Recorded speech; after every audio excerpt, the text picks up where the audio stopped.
We're not on film, right? We're not film. Oh, we are. Hey. I was going to give you my phone to take pictures. You will? Army. I was reaching out for a reason. I would not trust it. I'm sorry. No, we're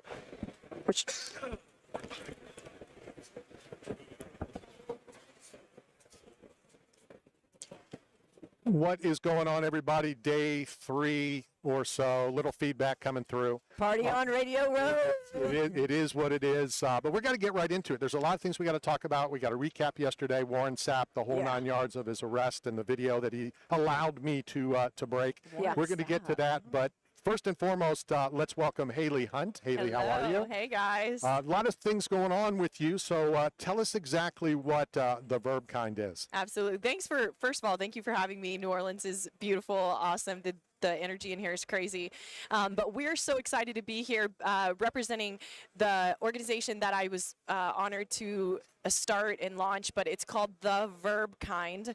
And we mentor incarcerated youth. So we go into juvenile detention centers all over Florida, Alabama, Tennessee. Tomorrow we're going into the juvenile detention center here in New Orleans, and we mentor and give love and hope to kids who are incarcerated. And how does that work with the NFL? Yeah, great question. So before this, I worked with a lot of pro athletes in the marketing space, and I would help build brands. And so all the biggest names that you can imagine, I've worked with them in some capacity. And so when I started going to juvenile detention centers, one of my favorite questions is, what is your dream job?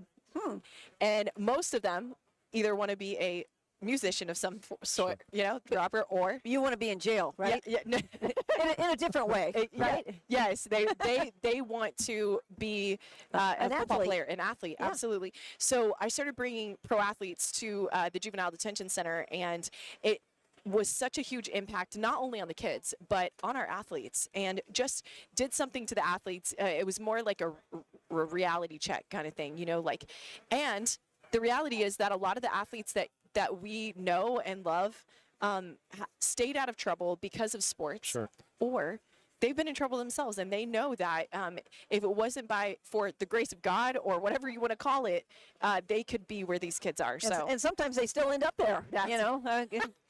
How do the incarcerated people, Yeah. when they look at they're celebrities, but they're not looking at them as a celebrity. They're looking at them sort of like a mentor, right? Absolutely. And what I was going to say is, we don't take just pro athletes in. We take in stay-at-home moms, the grocery store workers, the attorneys. But what I've said is, when someone of an elite status comes in and spends time with you, you feel special. If Cam Newton just stopped and was like, "Hey, man," or Dana White was like, "You're looking great. Love your hat. Thank you." He has said that. Exactly. I bet he did. I bet he has. I'm thinking, wow, I'm important enough for you to stop. Exactly. So when these children who literally have never been celebrated, don't have dads, 80% have no father, they see that they're important enough to their dream athletes and stuff. It does something to their heart. There's a shift. They feel more confident. They're feeling more special about themselves. Somebody and I think cares. Somebody cares. I think it's even further than that. I think, and correct me if Yeah. I'm wrong, it's not that somebody cares. A stranger cares. It's not necessarily a family member that has to care. This is a stranger that's taking time. Money, anybody can do money. It's time. And so it's a stranger that's caring. There's a kid in Palm Beach who has known the verb kind for a while, and our mentor said, "Hey, can anybody explain to the other kids that don't know who we are, who is the verb kind?" And you know what this kid said?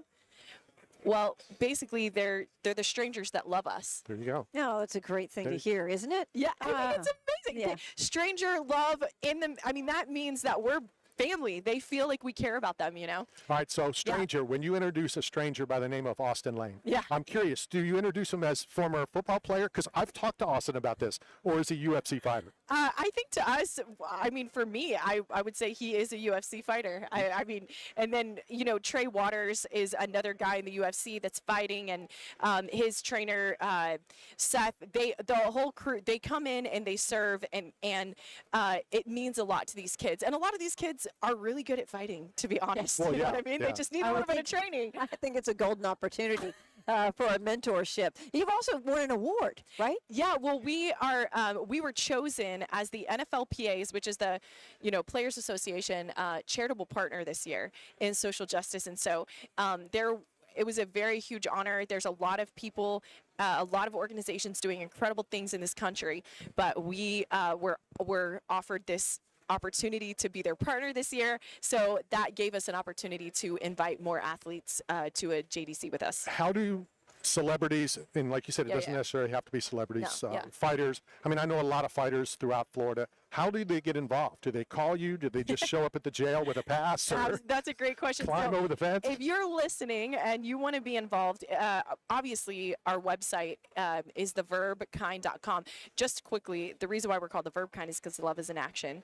So theverbkind.com. And our Instagram is the action that I ask you, and it is to come to jail with me. Our Instagram is literally come to jail with me, all written out. And so, and then you can email me or text me, I don't care. But yes, come to jail with me. Come and experience it and give back and do yourself a favor is what I would say. Because nobody wants to be there. No, nobody wants to be nobody there. wants to be there. So I do. Yeah. No, just for. You just want the for free th- food. No, just for 3 hours. I want to do a radio show there. Really? Wow, that We, would be we cool. would come in and do a radio show. I'll bring a couple of the fighters, That would- and we could do Kind of like Johnny Cash with Folsom Prison, doing the show, doing Where the do you show right at the live? Where do prison. you live? Tampa St. Pete. You do? Yeah, we're Florida. Wow. okay. We're a national show based out of Tampa St. Pete. Amazing. I'm a veteran. These three did Army, so Awesome. there's a big difference. Well, we're in Tampa. We're in Tampa and St. Pete. We're in Waimama and okay. in Pinellas Park. I have a real good contact in Tampa that we can set it up. I would love His to. name's we've- Chad Chronister. We have Okay. plenty of You know, criminals in it's- Tampa. No, He's the sheriff. oh wow. Sheriff Chronister. Yeah. Okay. Oh, okay. Yeah. I would love to meet him. Well, we'll set it up. I'll get something taken care of, and we'll do it. Love it. Awesome. Awesome. I'd like to know, what the players think of it. How does it? We know how it can affect the kids that go in there and they get to meet Yeah. their idols, or they get to meet these, people of high stature, as you said. But I was just curious, what has any of the athletes ever told you Great question. what they come away with? Yeah, that's a great question. My favorite story is bringing the defensive line from the University of Alabama last year into a JDC. And High tide. Yeah, right. High tide. You've seen the commercial. That's the best. And I walk in and, I tell them, these kids don't care what you look like, what you do for a living, whatever. And, of course, it's the guys from Bama, Yeah. And so we walk in and I said, hey, kids, this is the defensive line from the University of Alabama. Welcome. And all the kids are literally like, Not impressed, huh? and I was like, What? y'all aren't Alabama fans? And they were like, I mean, I guess. And I will never forget, one of the guys was like, I've never had anybody not freak out that we were there. Like, it was just such humbling. a very humbling thing. Yeah, And reality check. it was a reality check that these kids are in way different situations than you. So, yes, we're at the Super Bowl. Like, there's lights everywhere and celebrities everywhere you look. Drew Brees just walked by. I mean, but there's a JDC, there is a room down the street with kids that need hope, and that's the reality. And so a lot of people don't want to know that, but the reality is that's what is important to God. That's what's important to our society, So Haley, thank you Yes. very much for your Yes, time. I'm going to thank you give you so my much. card. Yes. Whatever we can do to help. And if you're in Tampa, that's even easier. Yes. We could honestly even walk there. Yeah, and the website again, so people can find you. theverbkind.com. Okay, Yes. great. Thank There you. you have it. We're going to hit the first break of the day so far, coming to you live from Radio Row right here in New Orleans. This is Knockout Radio, brought to you by 8 Man Strong, Staff Zone, and Bucked Up Energy Drink. We'll be right back. Thank you, guys. Sorry about the close. Where is this running right now? Online? YouTube, Facebook, okay. knockoutradio.com, radio stations. Okay. Wow. Yeah, WTAN if you're in Tampa. Awesome. Okay. Amazing. Yes, I would love to connect with you guys. That radio show idea is really cool idea. I think it'd be cool. Yeah. You know what?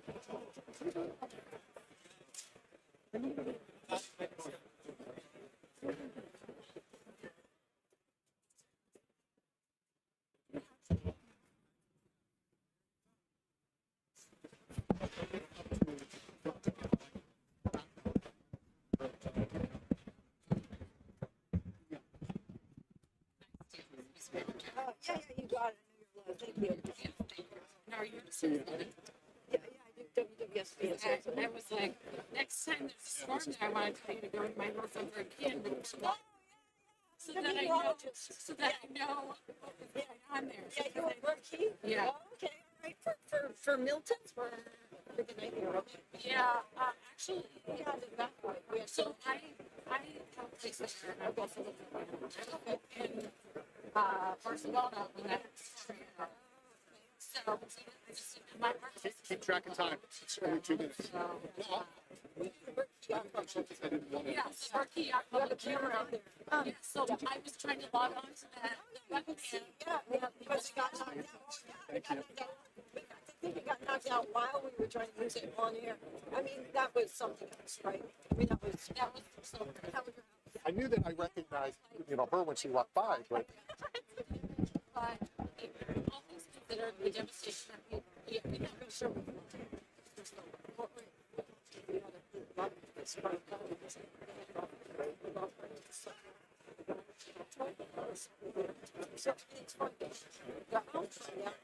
we're back. Leslie, Crazy. we're back.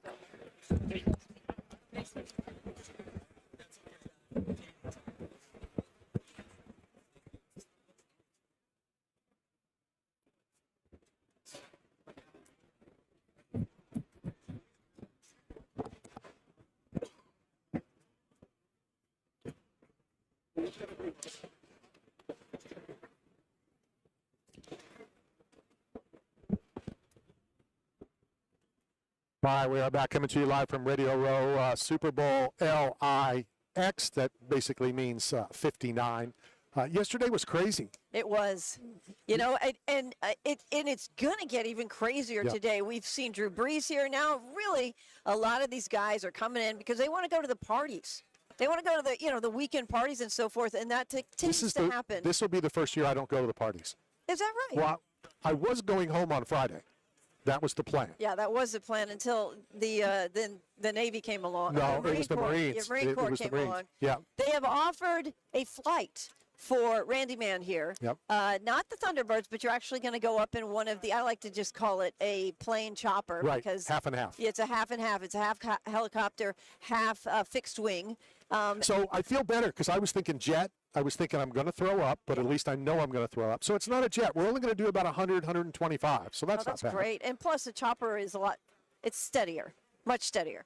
We'll see. Yeah, it should be. Well, it's a mixture, but I think that would be pretty cool. So you're going to do that on Saturday, and they're not No, even Friday. going to Yeah, Friday. we're gonna do Okay, Friday. and they're not even going to make you jump out. That's you get to correct. stay in it. I would not jump out. no. Okay, so no parties for Randy. That ship has sailed. Attempted it. It was going to happen once. It didn't happen.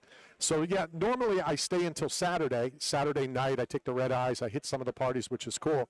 But when the opportunity came up, this has got to be a cool opportunity if it costs me money to change my plane. Yes. I got to get a hotel now for Friday. Yeah, because you don't like to spend money. No. No.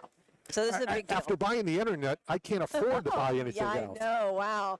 Yeah, for those of you who didn't tune in yesterday, it's a kind of a unique situation here where you put Money grab. Yeah, money grab. You having to pay for Ethernet because the internet has been so shoddy, and you can't use a hotspot either. So kind of difficult, kind of costly, but glad we're here. So who are some of the names that we're seeing? I just saw Kurt Warner. Kurt Warner, Lawrence Taylor, Emmett Smith. I mean, everybody's here. Joe, the Joe. only Joe Montana. Yep. Now, I have to say he's lost a little bit of stature, Joe Montana, in the last. Honestly, he has. Because of Brady. I don't think it's because of Brady. Oh, it's because of Brady. No, it's because of Brady. no. No one touched him. No. No one. It was not even a question who the greatest quarterback was of all time. Not even an argument Well, it's not an argument. until Brady Oh, of won the course, Super no. Bowl with the Bucks. There was. That lost his stature, some of his stature. I Still disagree Joe. with you. Let's get Lewis Murphy back over here. No, wait a minute. Why do you disagree with me? I think that he's lost a little because time moves on. But not when you're still the greatest. Now it's moved okay, on. who's the greatest home run hitter of all time? Babe. Either Babe or Hank Aaron. Babe. Well, no, because Hank Aaron, took that, and then of course Barry Bonds took that. But what I'm saying is the younger generation, as they move on, the people that saw Babe Ruth, I would assume most are dead. You telling me if the ghost of Babe Ruth didn't just walk by, people wouldn't it wouldn't hold the same stature? I'm going to say correct. I'm going to say a lot of people here on Radio Row today, if Babe Ruth walked by, I'll bet you a lot would have no clue. I'll bet you here's the I story. think you're wrong. Okay, hold on a second. He's like the Elvis of baseball. Hold on a second. So we just talked about Alabama. All right, not going to mention names to protect the guilty. I went up to a former Crimson Tide, okay, and I asked him about Marty Lyons. Marty Lyons is one of the greats from Alabama, then went on to the Jets, part of the Sack Exchange, blah, blah, blah, blah, blah. I asked this person about Marty Lyons, and he said to me, I have no idea who that is. I don't either. Hold on a second. You don't have his portrait right above your bed. No, I don't. Okay, well, this player did. Had him right above his locker in Alabama. Above his locker, Okay. you know, they have all the legends, you know, all throughout the locker room. Yeah, but I'm just saying to the younger generation may not even follow baseball. So, no, I'm going to say a lot they know the name Babe Ruth, but they wouldn't know if Babe Ruth or the ghost of Babe so Ruth you walked don't through. think Zoomers. Zoomers. So we're talking Whatever Zoomers. they're called. Okay, Okay. Zoomers are like 25 and below. Okay, yeah. Okay, yeah, because some Zoomers, honestly, I mean, some of them haven't seen Grease, which blows my mind. But I've had these conversations. That's usually something that they are familiar with. My son hasn't seen Karate Kid Well, that's until okay, recently. but Grease is, I mean, come on. Grease is actually re-released like every Hold on. 5 years. Which would be a bigger cult movie? I mean, Grease? Karate Kid was huge, and then the remake and what they just did with Dude. Cobra Kai. Yeah, you're right. You're right. You know, I mean, it's a big, because they're watching the Karate Kid now. right. Yeah, but but that's what they're looking at. But Grease it transforms generation. I mean, it's not even comparable. I think it is.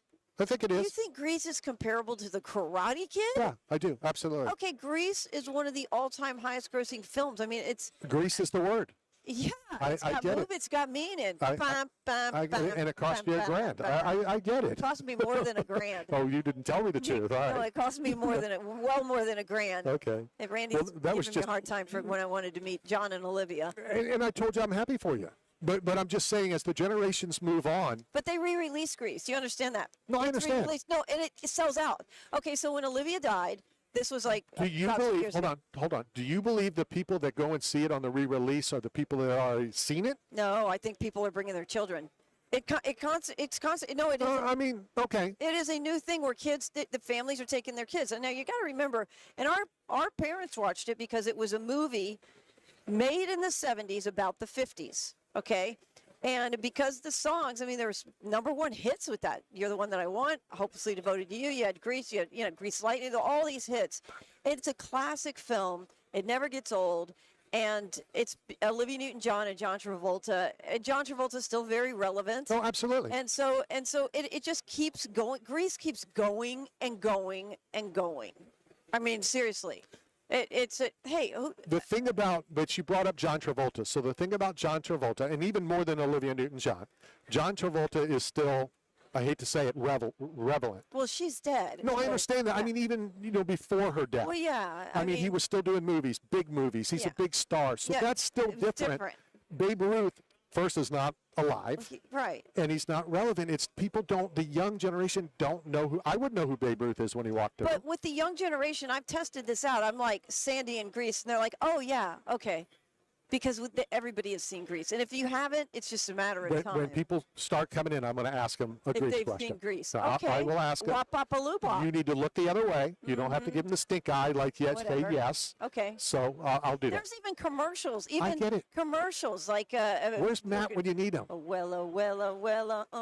We'll see how that plays out. Mike would be here too. Like Mike would be supporting what I'm saying. But that's the thing, in my opinion, with Joe Montana, is Joe Montana has now been Yeah. removed, from, I mean, and it is kind of, have you seen the commercial? I think it's a beer commercial with Joe Montana. No, I haven't. And it's like in a bar and he asks for a drink or something, and I'm going to paraphrase because I don't remember it much. And then, a guy kind of chuckles and he says to him something like, "What are you, a tennis player?" Oh, that's funny. Yeah. So I don't think as many people.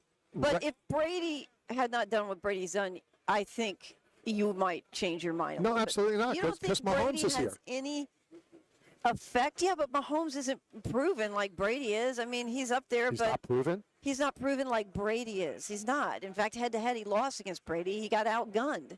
So it's you've got, and he'll never be the GOAT because at the end of the day, even though they had the same generational cross, Brady and the tougher Joe generation. Montana was only in the conversation of GOAT. He wasn't the GOAT Yeah, he before was. time. No, he wasn't. Are you out of your mind? He wasn't the Randy, GOAT. come on. No.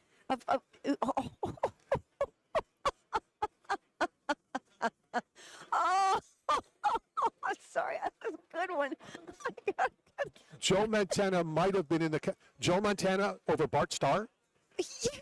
Over Otto Graham? Absolutely. You're a fool. Even over You're a fool. Sid Luckman, even over him. Oh, how about you pulling an old name from Yeah, yesterday? that's right. Now there is no conversation. It's Tom Brady. It was only Joe Montana. He went to 4 Super Bowls, won every one, and never threw an interception. how Are many you w- kidding me? how many Four in a world row titles- with no interceptions? I'm going to be Are like you Matt. I'm going to kidding just me? turn her down. That'll calm her down a I little. think you guys agree with me, right? How many They're, world they're titles? nodding their heads. No, they're not. And they're Army, so it takes 3 nods to equal 1. How many world titles did Joe Montana win? How many world titles? 4. Okay. How many did Otto Graham win? World titles? Yeah, world titles. I don't know. Okay. Google it. Huh? You Google it. Well, it wasn't. Was it 4? We're talking like. Oh, you said world titles, not Super Bowls. So you're talking about Well, the championship games. Yeah, world You know, titles. and it's like saying the Browns went to the Super Bowl. well, they did because Otto No, Graham was the quarterback of the yeah, Browns. Yeah, but what I'm telling you, Ugh. you is it's a championship game. It's not even in the same category. Football, and it was tougher in many ways. You know, it was the leatherheads and stuff, but it simply wasn't. It's hard to compare that. I'm going to have a It's hard to coronary. compare. There's the teams. There's not even that many teams. I'm so happy that Not even the that many American Heart teams. Association is right behind us.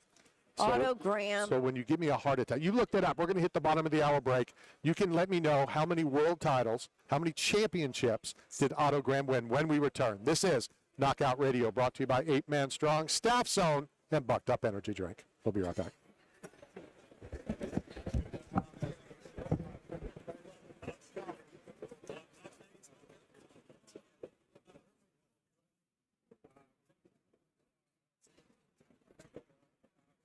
So much for Moose Johnston.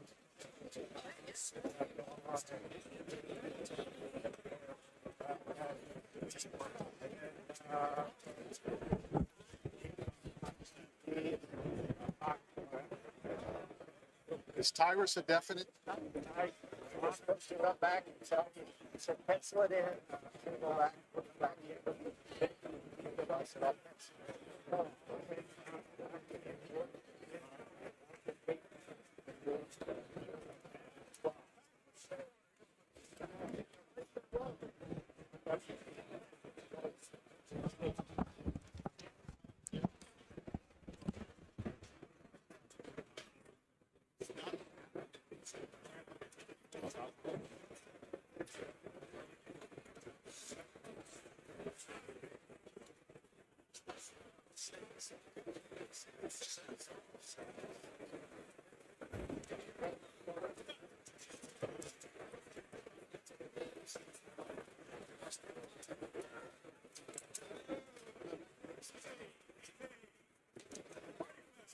It's Myers' fault. Myers.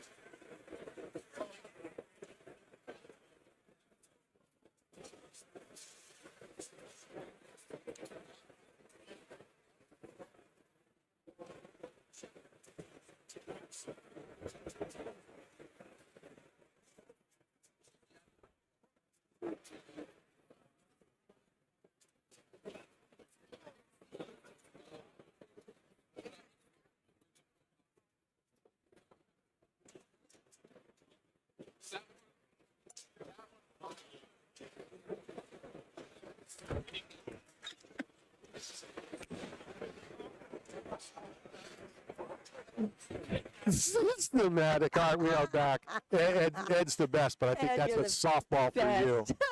Ed, All right. because you know why? Ed has seen Grease. That's why he knew how to play Well, that. of course, he's seen geese. Grease. He's seen geese. Geese. He's seen geese fly over when the geese was greased, and you saw how to get up. Of course, he's seen it. I'm saying, we're getting back to the disagreement. 30-year-olds that don't even like baseball, no clue, Babe Ruth.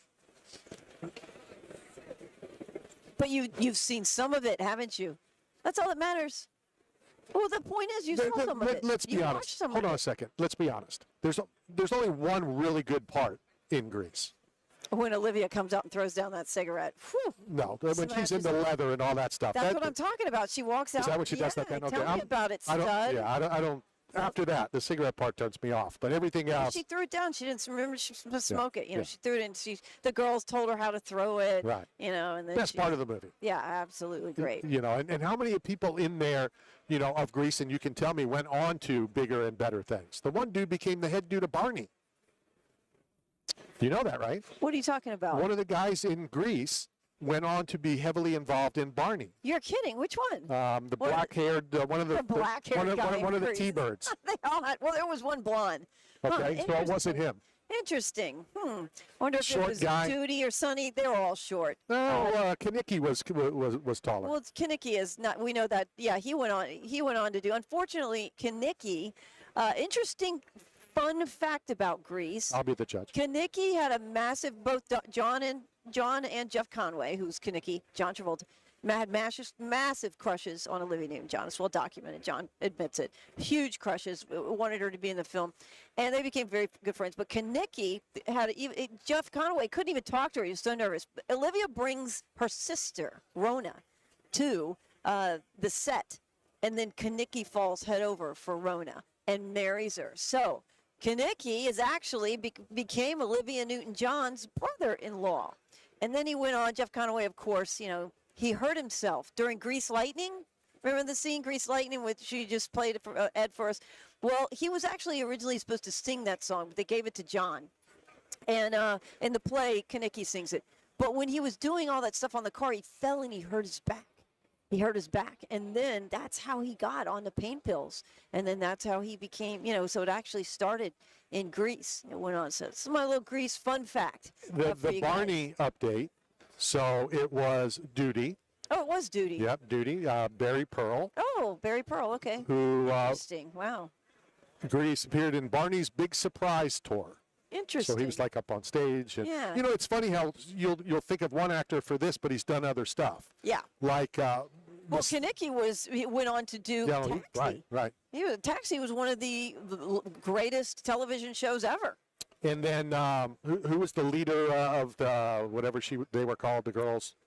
Oh, so you're thinking of Stockard Yeah, Channing? who then went on to the become Pink Ladies. What didn't she become the president's wife in one of the president's movies? I think she was. Oh, Stockard Channing did a ton of Yeah. movies. 7 Degrees of Separation She with Will Smith. Remember that one? Never saw that. Oh, well, you don't see a lot of movies, No, I but don't. Stockard Channing Oh. was an award-winning actress. Who turned down the role Oh, I know. of Sandy? Marie Osmond. Yeah, I just saw that. Oh, How about that? You can challenge me on my Grease knowledge. I can't do I'll that. knock it out of the park. And do you know why? Well, because she's a pretty devout Mormon. Right. And she didn't want and Olivia and Marie Osmond were very good friends. And she turned it down. And Olivia Newton-John, the only reason so John Travolta shows up at her house. They go to a dinner party and she meets Alan Carr, who is producing it, and he wants, because John Travolta was like, you got to get Olivia. They looked at a couple people. They looked at Marie Osmond, and I think they looked at somebody else. I can't remember who it was, but Marie turned it down, and they really wanted, you're not going to believe this, for Danny Zuko, they really wanted who? Henry Winkler, the Right, Fonz. right. And the Fonz turned it down. He said it was the biggest regret he ever did. And so they ended up casting John Travolta. And John Travolta said, we got to have Olivia Newton-John. She's the hottest pop star, she was a country music singer at the time.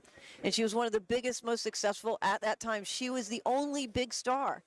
That was it. Olivia was the biggest star of Grease when it came out. John Right, hadn't even right. released Saturday Night Fever. He Right. was only Vinnie Barbarino. So they go to her house because she was scared to do it. She didn't want to do it. She'd already done a weird movie that nobody saw but me, and it didn't do any well. So she didn't want to do it. So he shows up, goes over there.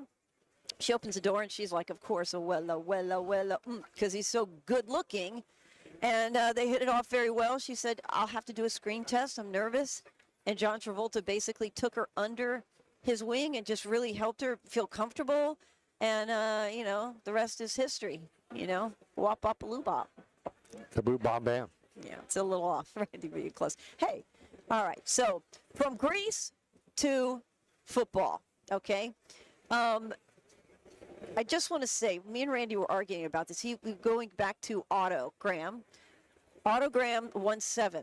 Okay, Randy, I was saying that Tom Brady, Joe Montana completely was the GOAT before we got to Tom Brady. I don't think you can argue this. Randy says you can because of Otto Graham because he won 7 championships. But let me explain something. That's impressive. But the National Football League back in the 50s only had 13 teams. So what does that mean? That means he didn't have that much competition. Hold on a second. Hold on. That's what that means. Hold on. We've talked about that with the rushing record, okay? When O.J. Simpson had the record, when all these records, Eric Dickerson We're had the talking record. a huge Hold on, difference in no, the we're not. teams. We're talking 13 teams. How many teams are in the NFL right now? It doesn't matter. You're doesn't- killing me, Small. How many teams? I interviewed him. Never saw the movie, but I Oh, interviewed did that you? kid. You yeah. never saw that? Yeah, we played softball at a You softball played thing last. softball with the Sandlot guy? Yeah. Oh, that's cool. Yeah. Yeah. Got a great liner, and he even said, "You're killing me, Small." So yeah, it was pretty cool. Oh, that is cool. But yes, it was different, and there were There's less not teams. enough competition. I get all that. It's just not enough. Now what is it? 36? What have we got? I have to do that. You're talking 13. So You're what? talking no, it's too little. He was the most dominant quarterback. Of course, because they of the didn't have time. that much competition. How can that not go? Plus, it's a fledgling league. The NFL hasn't been around that long. The NFL expanded to 13 teams after they merged with what was called the AAFC. Yep. And it was just they'd been around the 1950 NFL season. That was the 31st regular season of the year. That's how fledgling they were. They You're didn't right. it started like back in 1920. All of that is you're right. Okay, so Otto Graham was considered the greatest quarterback Yeah. for a long period, and Otto Graham, check those like lists. Kobe Bryant in high school, of course he's going to be the best Okay. because he's only playing those other people. It's just So it just doesn't not there change yet. if there's more high schools. He was still the GOAT of high school players, right? LeBron James, the GOAT. I understand what you're saying. Joe but- Montana never threw an interception, and he won 4 Super Bowls. I think that alone, because he never made a mistake, that's what. And he's 4-0. 4-0. How many did Otto go to? Well, How many did he go to? He never went to a Super Bowl because know, it's he only been can't- okay, so- 59 years. Yeah, because they're not. It's not Super Bowl worthy, man. Oh my God. That ain't Super Bowl worthy. Oh my God. 13 teams. You know what you're Come making. You on. know what you're It's making a me Taylor feel. Swift song. You know what you're making me feel right now? What? Like I need Matt. You're pushing me back to Matt. Like I said, and I'm going to continue to say because I lived it. I know. Before Tom Brady, there was a discussion. Who is the GOAT? Is it Bart Starr? Is it Johnny Unitas? Is it Otto Graham? Is it Joe Montana? was Is it always Terry Joe Bradshaw? Montana. It was always Joe Montana. Maybe to you. No, the whole world. Unless you're like so old that you would think that Sid Luckman or Otto Graham would be. Come on. All right. Let's move on. Switching gears. Yes. This is kind of cool. Now that I'm looking at the 1950s, let me give you a rundown of the names of the teams. It's kind of fun. So we all know Cleveland was still the Browns. New York Giants, Philadelphia Eagles. These were the teams in the 1950s. If you just out of curiosity for history, Sure. Pittsburgh Steelers. These are the old schoolers. Chicago. It was not the It Bears. wasn't the Bears, right? No. It wasn't. I said it was Yeah, not right. the Bears. Who was it? Oh wait, there's 2 Chicago teams here. There's one in the American and one in the National. The Bears are in the National, but Chicago had a second team, and they were the Cardinals. And then the Redskins, Washington Redskins. Now let's flip over to the National League. You got the L.A. Rams. They're a storied team. People sometimes, because they moved to St. Louis, get confused. But that's a storied team. Chicago Bears, the New York Yanks. I didn't know that. I didn't know that was also the football team. Yankees was so we all know that Wow. became became the Giants, and then the Jets. The Giants became the Jets in the American League. Green Bay Packers, San Francisco 49ers, and the Baltimore, not the Ravens, old school. Remember they Yeah, Indianapolis. Colts. Yeah, Baltimore Colts. yeah. That was the midnight Mayflower trucks, Yeah, and he waited until dark, threw them all the stuff in, and I don't know and what you're took off. talking about, but That's when the Colts left. is that how It was in the went middle down? of the night. Really? Yeah, they came in the middle of the night with the Mayflower trailers, Oh, trucks, my. semis, loaded up and hauled ass out of town. That's interesting. Very interesting. Well, and that I like to look at, like, everybody's all upset, switching gears just for a second with baseball. The Oakland A's just left Oakland. Well, you know where else the Oakland A's left, right? The Oakland A's used to be the Kansas City A's. They left Kansas City and went to Oakland. Oh, I didn't know Do you that. know how the Kansas City A's? They came from Philadelphia. They were the Philadelphia A's. Oh, wow. So teams move. Yeah, the Phillies have been there a long time though now. Have they? The Phillies It's been a around. while since they've. We need a championship back in Philly. No, baseball. What do you mean you beat the Rays? Oh, And that then was lo- awesome. Oh, It wasn't that long ago? oh, it was. Not really. In the scope of baseball. There's going to be a country song on how long ago that was. Because all those country songs are 100 years. My buddy Five for Fighting. Yeah. Uh, All right. So, well, here's some fun facts, Randy, about the Philadelphia Eagles. Since Randy is a Philly guy, although he doesn't like the Eagles. I do not like the Eagles. I don't blame you. I don't blame you. And we're gonna hear from a unicorn a little bit later in the day, guys. Well, he's not a unicorn. He is 'Cause a unicorn. No, that's a Philly fan. No, he's Oh, he's a nice one. Yes, That's what you're saying. he's a Okay. unicorn. I'll turn him. He's a nice Philly fan. I'll bring him to the dark I side. couldn't believe him. He's a nice guy. And he's all decked out, so we're going to talk to him later. All right, so the Eagles were named after what? Do you know? A bird. Yeah, that's right. It was a symbol from President Roosevelt, Franklin D. Roosevelt's New Deal. The New Deal, which, was like Social Security, all that kind of stuff. It was the Blue Eagle. It's Blue Eagle. All right. So actually that means the Philadelphia Eagles are ultimately a Democratic team. Just saying that, throwing that out there. Well, I Sorry. think that is on one of the Sorry. lists that every year the Democrat team does this, the Republican team does that. And it's like, why is everything got to be political? I know. Well, this is political. They were named the Blue Eagle. That's a symbol from Roosevelt's New Deal, and that's why our parents are, getting their Social Security. All right. So the Eagles Super Bowl L2. You got to help me. I screw this up all the time. L would be 50. 50. So 52 second. The Eagles' 52nd championship ring has 4 green sapphires on the corners of the base to represent the team's 4 NFL championships. Oh, no, that don't matter, the NFL championship. It doesn't matter. If it was your ring, you'd take it off. You're crazy. I just don't think the championships, it should only represent the Super Bowls. I don't just think So everything before they decided, because a bouncing ball was thrown in Mr. Hunt's kitchen, nothing before that matters. I'm just saying the NFL championships, those are the AFC or whatever championship games and stuff that they win. NFL champion, no, none of it matters. You're just saying that the old, no. You know what does matter? We got to go to a break. This is Knockout Radio. We'll be right back. This is a short one.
So,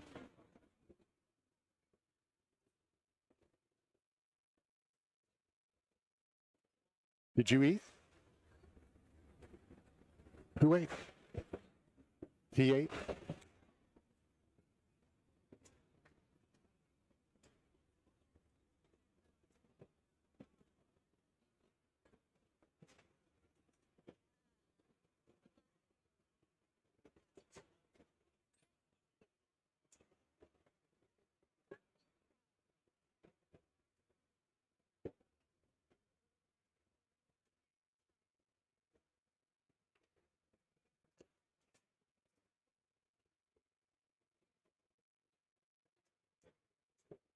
Name the band.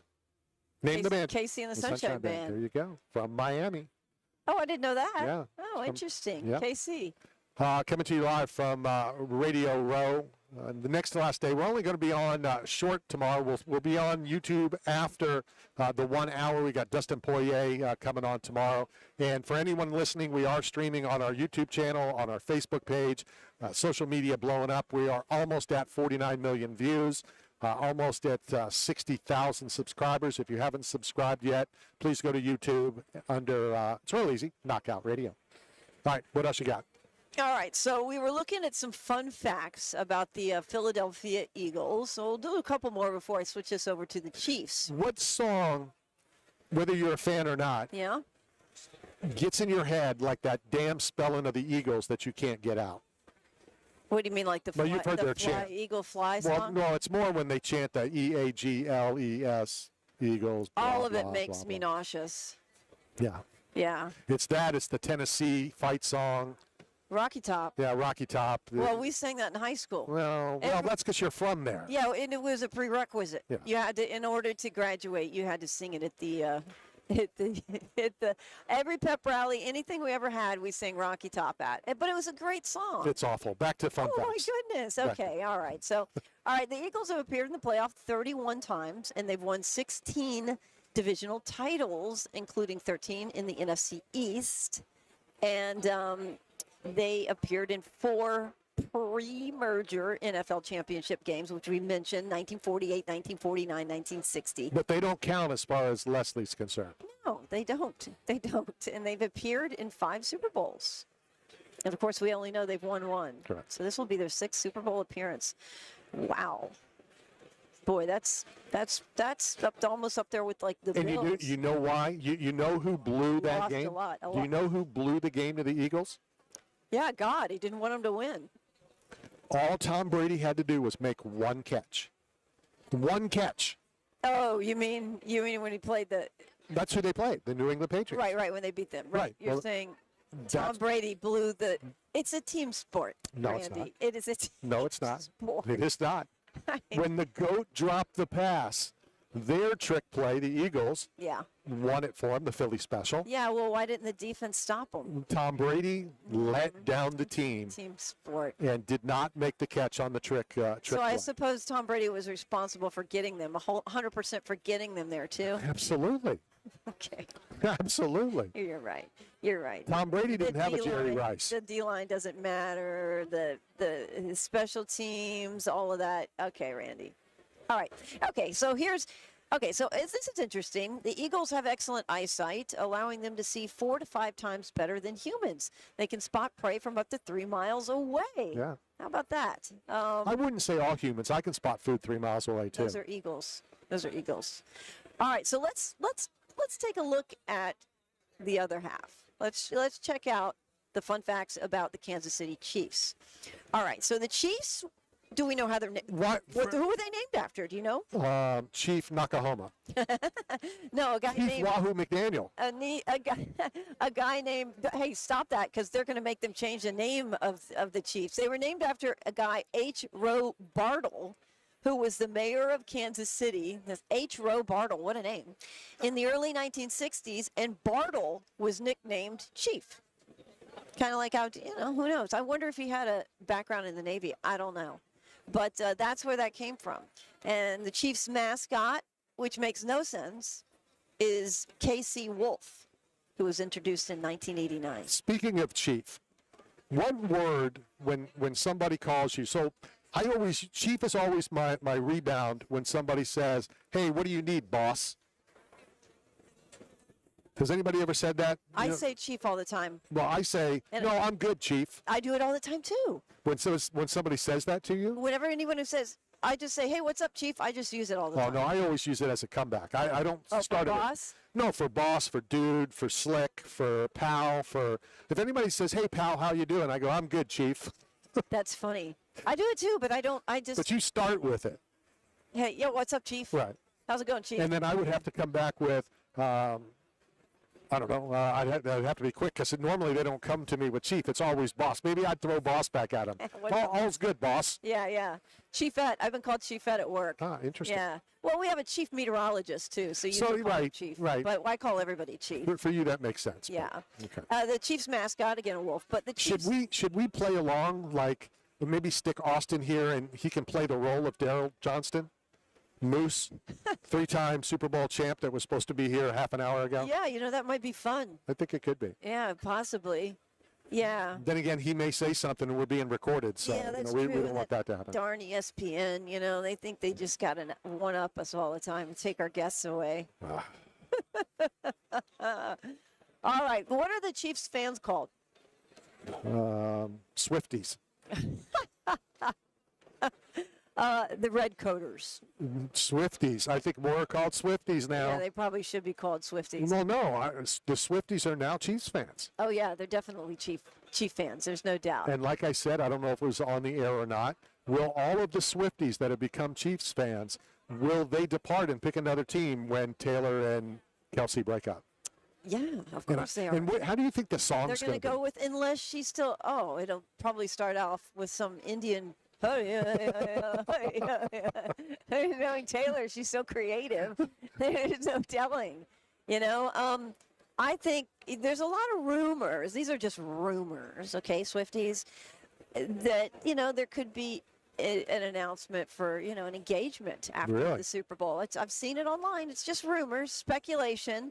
Would Travis, after such a big event, maybe ask for Tay-Tay's hand in marriage? I mean, God, do you think he would do that on the field here in New Orleans? no.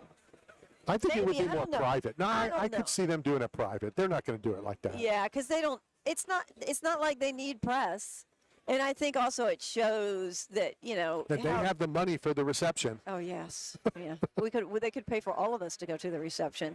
Yeah, I don't know. We'll see if it happens, but I don't think he'd do it on the field. He's pretty private. Let me real about it. quick. I know we got a couple more minutes, but in the second hour, first, huge Philadelphia Eagle fan. The Philly guy is going to be here, and then at the bottom of the hour, and I'm even going to say this to him. I'm not even going to say his name right now. I'm going to ask him when he comes because I have a story. How would you like to be addressed? Okay. That's all I'm going to say. Why is that? I'll tell the story, Okay. and he'll understand. This is another Randy story. Well, I almost got beat up because I used the wrong name. Okay, how many? I'm going to stop this for just a moment. How many stories have we heard that start this week so far, just in the last 3 days, that Randy says, I'm going to tell a story because I almost got beat up because. Well, I think it's like 4 stories. I try now, to do it. Randy. I try to be politically correct. I try to do the right thing, and you will understand the story. And honestly, my friendship with this person changed because of how I called him. Yeah, he almost beat you up. He didn't almost beat me up, but He did beat you up. No. Oh, okay. It wouldn't have taken much when you find out who this person is. But like I said, I don't want to give it away. I want to kind of say it. I want to know. Speaking of getting beaten up, I want to know. Did you fight as a kid? No. You didn't. No. Were you ever in fights? I got knocked out one time. Yeah. I didn't see the punch coming. I was talking to a girl in high school at Northeast High School in St. Petersburg. Oh boy, of course it involves a girl. And the boyfriend came over, kind of like, well, the Jason Fitz. I was talking to his wife, and she's crying. But you can understand why I would think I was about to get beat up with Jason. He comes up, he sees me talking to his wife, and she's in tears. Yeah. What's the first thing you would think? Randy's done it again. Right. And it turned out that she was crying. She had happy tears, not sad tears. And if you didn't listen yesterday, Jason Fitz, was it yesterday or the day before? It might have been Tuesday. 2 I think days it was ago. Tuesday. It was Tuesday. Jason Fitz was in the band Perry. He was the band director. classically trained, went to Violence, Juilliard. amazing, yeah. I've heard stories that he disagreed and had to teach the professors, correct them at Juilliard. Okay, so long story short, as I know we have to hit this break, Jason changed his job. He quit the band pairing to go into sports. Right. And everybody said, "Why are you doing this? Are you Yeah, crazy?" number one hits. It was doing fantastic. And it was kind of like he did the right thing. When I said that my son only wanted to meet Jason because of his talk show, she's like, "What are you talking about?" Blah, blah, blah, blah. And it was tears of joy. Like, maybe Jason's, he's following his heart, he's following his dreams. So you come up the stairs and you see your wife crying and some dude standing, even though you just met him, Then you punch him. then you punch him. Luckily, I'm like, no, no, no, no. It doesn't happen that way. Interesting. Okay, so you weren't a fighter. So what made you interested in fighting UFC? Ken Shamrock somehow early. I just love the sport. I love this. And it's not even fighting. Like, I'm not a big boxing guy. I'm a big mixed martial artist. I love MMA. I love all the disciplines. I love the early MMA where it's your discipline against this discipline. It's sumo versus boxer versus jiu-jitsu. I still love what we are today, but I just love the sport. It's like the title used to be back in the day. It's as real as it Oh gets. yeah. Back in the day, groin strikes were legal. All Oh, yeah. sorts of Cage stuff was fighting crazy. back, yeah. Cage fighting as it is. So It's really like the late 80s, wasn't it? Almost, right? When it first started, or was it more in the 90s? no, it's 35 years ago now. So whatever that is. But we're going to have some ex-UFC fighters here later today. We'll have Dustin Poirier tomorrow. Right now, we're going to hit a break, and then a very interesting chat is about to come from one of my brothers. I hate when you say that, though. I only have two brothers. One, that brother thing. You're brothers until you're no longer brothers. That's right. This is a unicorn. We're actually going to be interviewing a unicorn. Coming to you live from Radio Row, this is Knockout Radio, brought to you by 8-Man Strong, Staff Zone, and Bucked Up Energy Drink. We'll stay live on YouTube and Facebook. We'll be right back.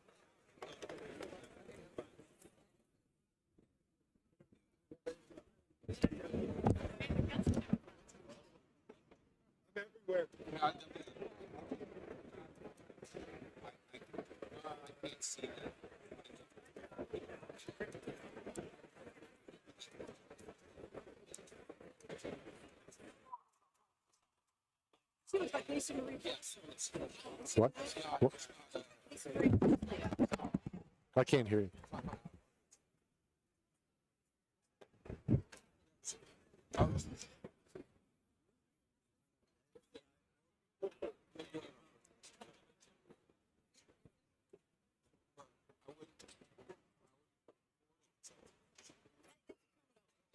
Thanks for having me.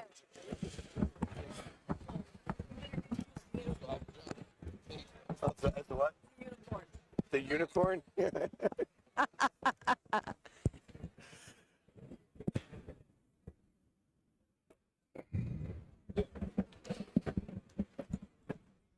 Oh, my God.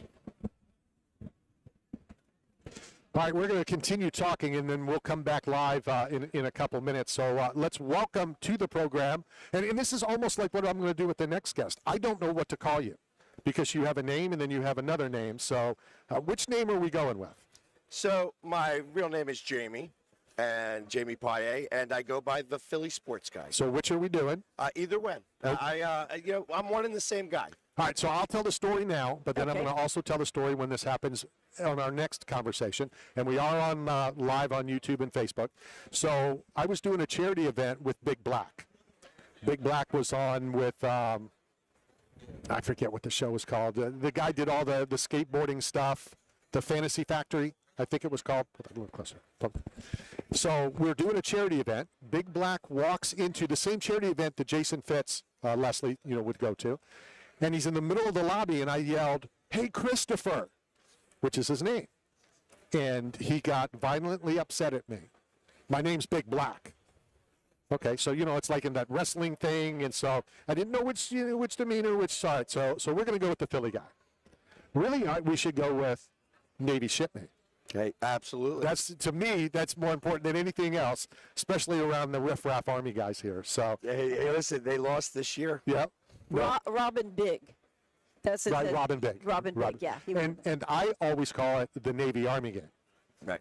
Well, hey, listen, it doesn't matter what you call it. Most of the time, Navy comes out ahead. no matter what. Oh, No matter- you're killing me, man. You're killing me. The bucket list, I went and covered it last year. It was absolutely incredible. But tell me a little bit about yourself. You're dressed up. Yeah, You're ready for you're looking fly. This is first of all, I had saw this guy because he's got this.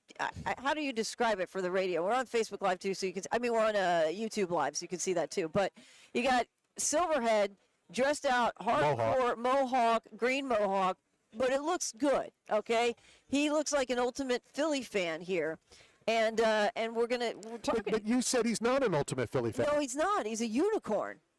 She is calling you a unicorn. You know why, right?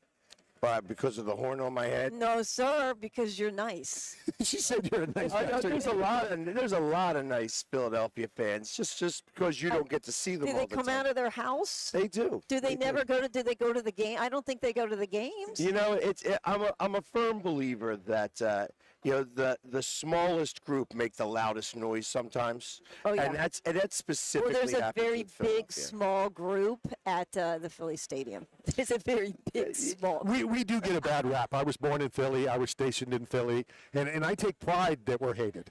You know, sometimes I'm a nice guy, sometimes I'm not, but I take pride in that. You know, and it's like, yep, that's us. Yeah, nobody likes us. We don't care. It's sort of like a motto that they have. The other thing that I argue with all these knuckleheads on a non-stop basis is Philly fans did not boo Santa Claus. So no, the Santa Claus that actually was out there was a knockoff He himself. was an imposter. See, that's what I'm saying. And if you actually listen to the story, he passed away in 2008. It happened in 1967, I think Because it of was. depression, Uh, how everyone treated him. no, absolutely. He recalls that as one of the best days of his life. When he was booed. He was booed and said snowballs thrown at him and stuff like that. The real Santa Claus couldn't even make it Right. because He was busy. he was like, it was a snowstorm. Okay, guys. So- Reindeer don't fly You in the guys are snow. killing me. You have now trying to tell me I have an that equal. it wasn't booed. Santa wasn't booed. He because wasn't. It wasn't the real Santa. Right, it was was not a Santa Okay, Claus that's- costume. All right. Okay. All right. Okay. A guy who weighed like 160 pounds, and so the jacket was kind of falling off him. Mm-hmm. They kind of just put it together with the team. It was more He was dressed as as Santa Claus, and he was out in the crowd, okay. and then. No, we're now back, live on the network, and we're talking to the Philly guy, Jamie. So Jamie just explained off the air, or off the network, but on YouTube and Facebook, who agrees with me. Santa Claus was not booed. Santa Claus did not get hit by snowballs in Philadelphia at the It Veterans was Stadium. just someone who looked imposter. exactly like Right. Santa Claus, was dressed as Right. Santa Claus, but somehow or another, the 80,000 people there or whatever. So he didn't No, have a beard. the- He didn't. This guy didn't even have a beard. You So know this was why? more of a. this No, was- earlier a Philly fan ripped it off his face. that is not true. What? Okay. That is not true. I'm going to go with the expert, believe me.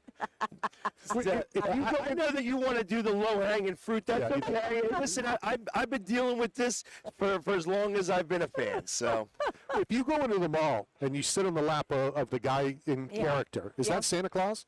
Yeah. No, it's not. Yeah, it is. No, it's not. Yeah, what happens is the spirit of Santa Okay, we'll Claus- argue later because there's plenty of things we need to talk to Philly guy about. Okay.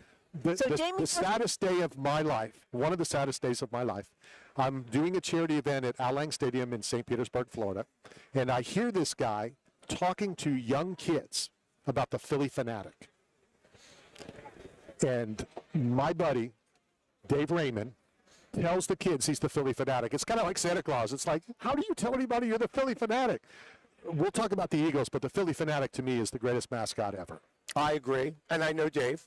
I Good also know the Fanatic's best friend now, Tom, which is really the better way of putting that. I think maybe that was one of the things learned from Dave. That hey, maybe you don't say Yeah. that you are that guy, Right. because mascots don't talk. Exactly. So you know, Exactly. but I do some work with the Fanatic. You know, obviously I do this not just for football, but I do it for all the Philadelphia sports teams. I just changed the the colors The of my colors. face to match my jersey. Well, you think he outranks the San Diego Chicken? I think Dave Raymond. by I'm far. sorry. I think the Philly Fanatic was the greatest mascot of all time. The San Diego Chicken is close. The Phoenix Gorilla is good and is in the top 5. Well, Dave, I don't know if he still has it. He had a mascot Hall of Fame. He does. It has it's still there. It's in Indiana. I'm good friends with one of the guys who actually plays the mascot for the Mascot Hall of Fame. Oh, wow. So it's like I actually am in tune with a lot of the mascots in the area, or in the NFL and things like that. So it's like I'm a big fan of Blue, with the Colts. I think that he does some really good content. I was hanging with the Kansas City. Muskrat or whatever it is. Why? Wolf. Because we were doing Good Morning America. So it's. Do you have when the Philadelphia Phillies played the Rays? Now, we're based in the Tampa Bay area. Everybody knows I'm a Philly fan. That's number one to me. Shane Victorino, all those guys are good friends of mine. Do you think Raymond is kind of a ripoff? Because he does the stomach thing. He's kind of overgrown, similar to the Philly Fanatic. Say this again. The Tampa Bay Rays mascot, Raymond. So I'll be honest, I didn't even know his name or anything like that. Mascots are supposed to be like a little oafy and goofy. And so I wouldn't be surprised that because of the way that people took towards the Fanatic, that there's other mascots. I mean, look, we got Gritty now. Now we got one in orange. Right. So, and Gritty was, they made college courses about Gritty. So, There's he kind of looks a little. And he does the stomach thing. How he would always do that and that kind of stuff. I But think he does. Rip He it. probably went to the same university. Yeah, probably. Mascot University. Yeah, no, for sure. But talk to us about the Philly guy. Where did it come from? How did it start?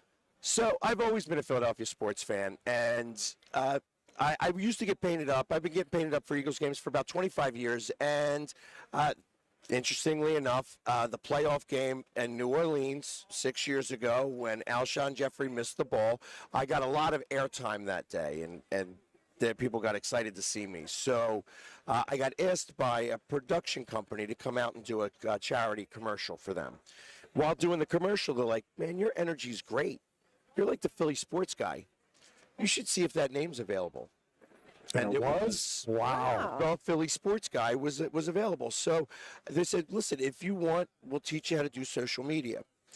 During that same time, my mother was in the hospital, and she had COPD and emphysema, and she was really on her last leg.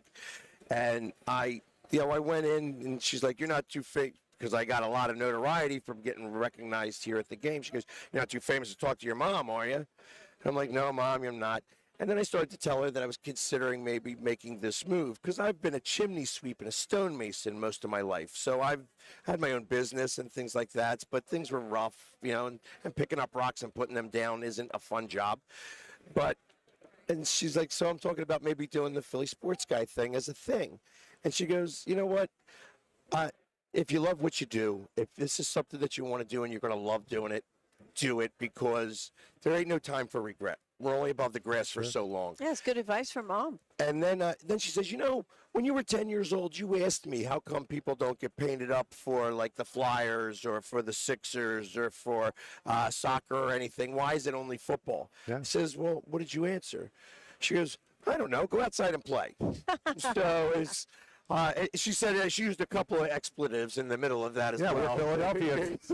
So, but it was like, maybe at 10 years old, that was kind of what I wanted to do. And Isn't that cool that she remembered that? it was kind of funny to me. I was Yeah. like, wow, like that's was the that's moment. the moment that you remember that you Because she told me to go saw the outside and play. passion in your eyes. Probably she stood out to her. Well, and it kind of evolved over the last few years, and it's really become a thing now. It's I won't say that I speak for everybody from Philadelphia, but it's not about me. It's about how people feel when they see me, and I get a tremendous amount of love. They love seeing me at the games. I take more pictures than anybody I know. Sure. I've been told that I might be the most photographed person in Philadelphia, quite possibly the country. And Really? they Taylor Swift might be a little bit of well, a- you know what? But the problem is that she's not accessible Yeah. to take the pictures. Yeah. So I take, for instance, the NFC Championship game that just happened. I took somewhere in the neighborhood of about 7,500 pictures that Oh. day, and that's with people. You know, like, and it's sometimes it's like, hey, and just going back and forth, just trying to get through the line quickly because I can't move. Right, It's like right.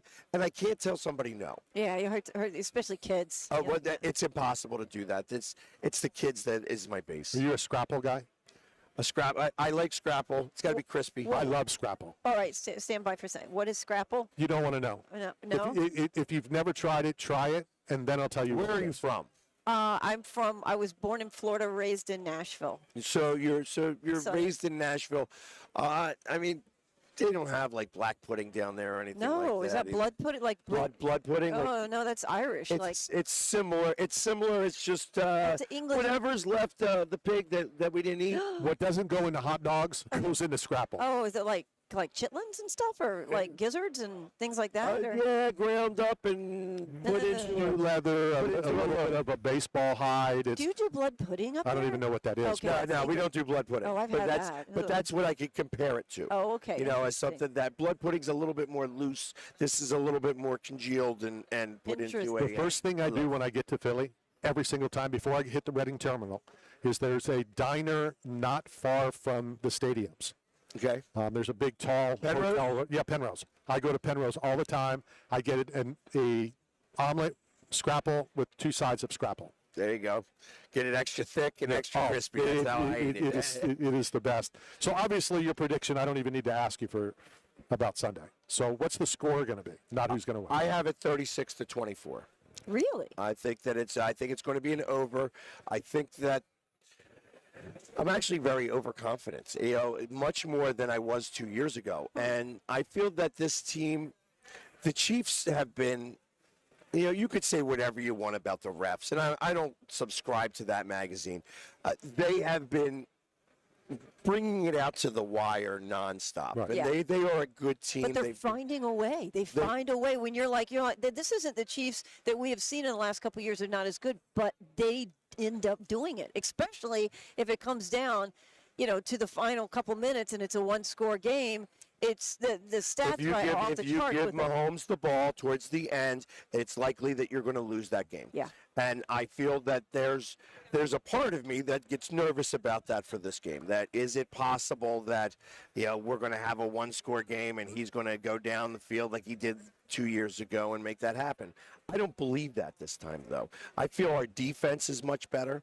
I feel that the offensive line is the best in the league, and Kansas City hasn't played a team like us all season long. And the Eagles, 2 years ago when they won the NFC Championship game, they celebrated. They were happy to be there.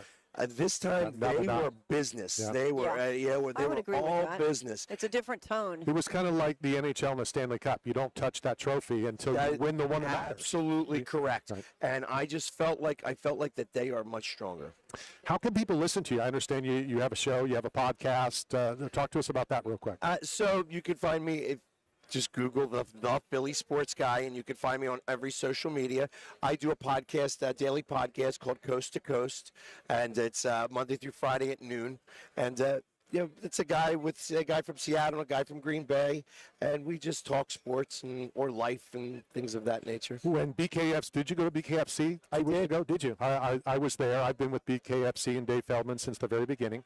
I wanted to take my former co-host into Kensington and kick him out of the car, because nobody understands what Kensington's like unless you've been there. No, correct. That's, you know, it's funny because when we went to Brazil, we heard about all this bad stuff that was going to happen in Brazil. And I'm like, listen, you know, if somebody came into Philadelphia from out of the country, you wouldn't bring them to Kensington. Kensington is a war zone, you know, and it's a shame.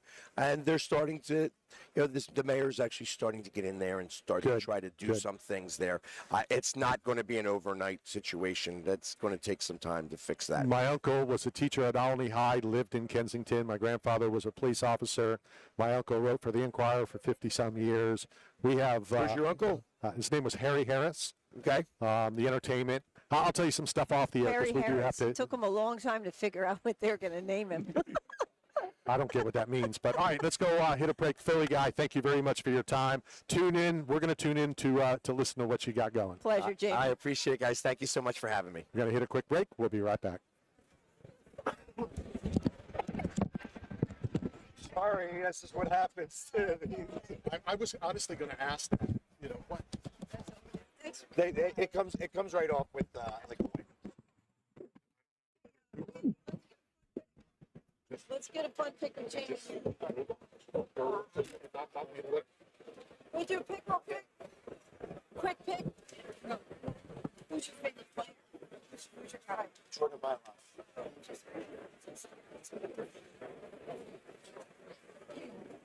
I'm a trenches guy. Oh, yeah?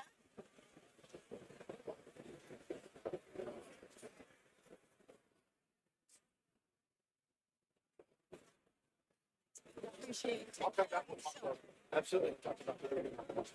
Perfect. Good job.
Greatest team you never know.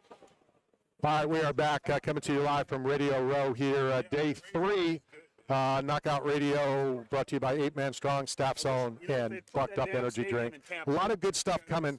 Now, this is where I'm a little nervous.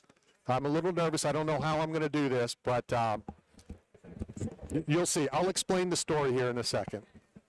Let's welcome our next guest, and I'm not going to introduce you. I want you to introduce yourself, and I'm going to tell you why. Okay.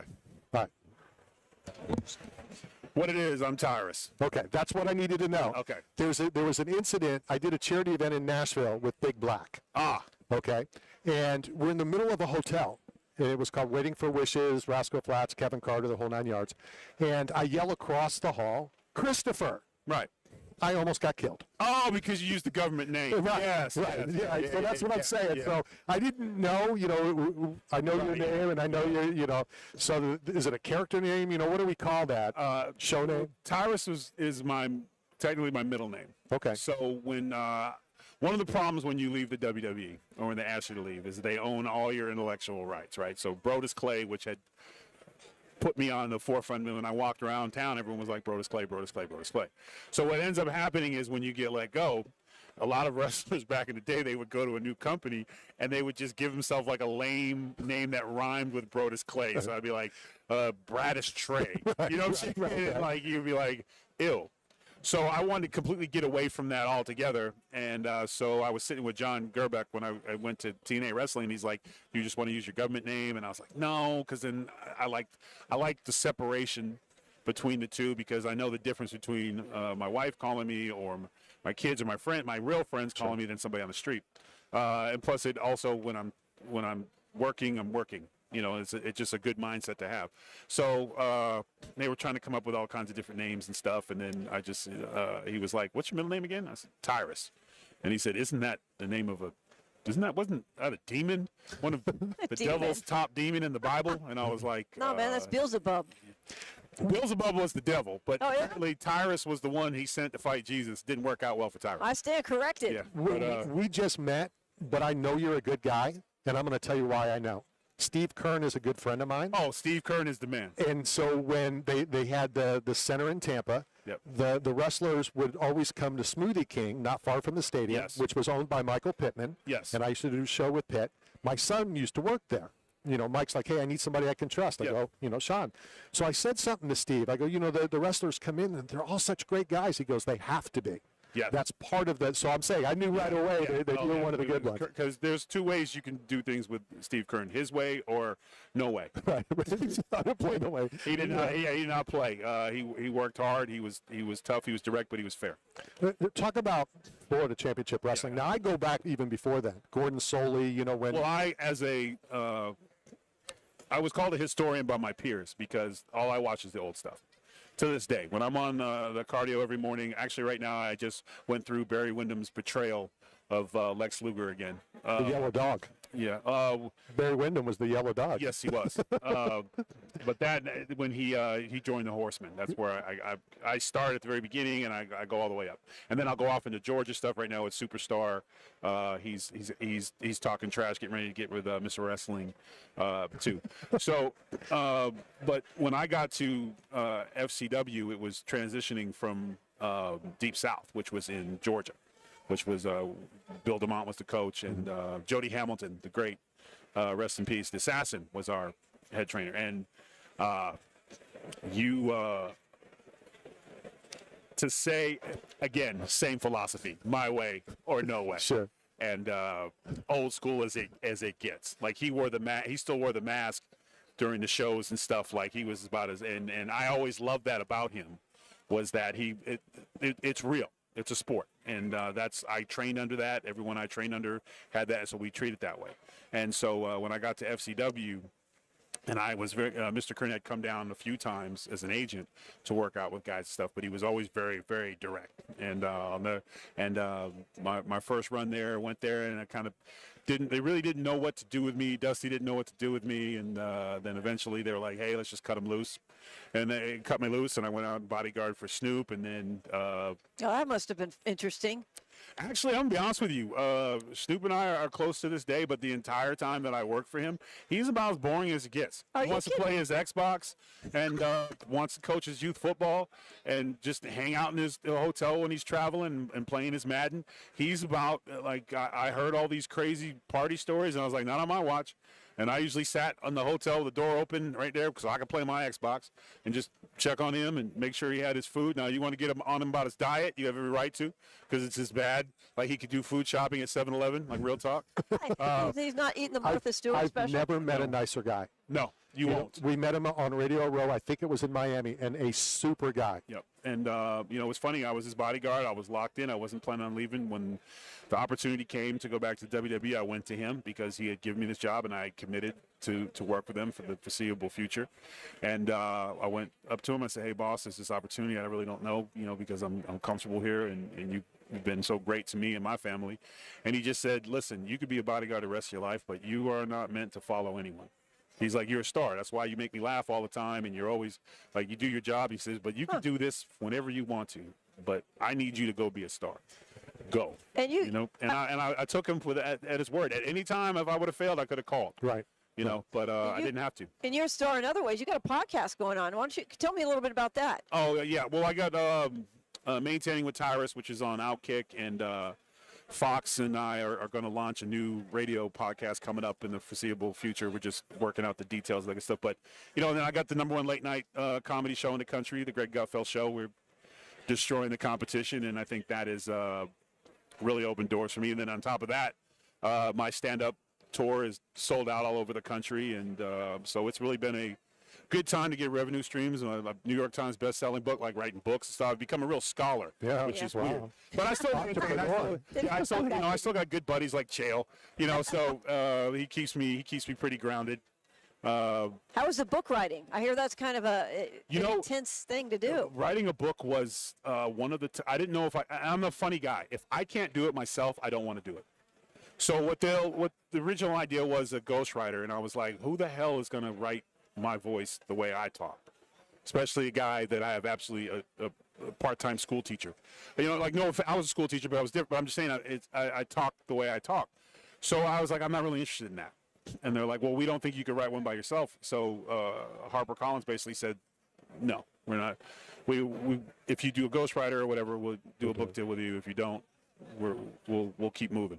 So I bet on myself, and I was like, I'll try myself, and I ended up reaching out to a different book company, and they were like, yeah, she try it, why not? And I got a writing coach, Chris Epting, and it was a battle. It was tough because you don't write it like page 1 to page 300.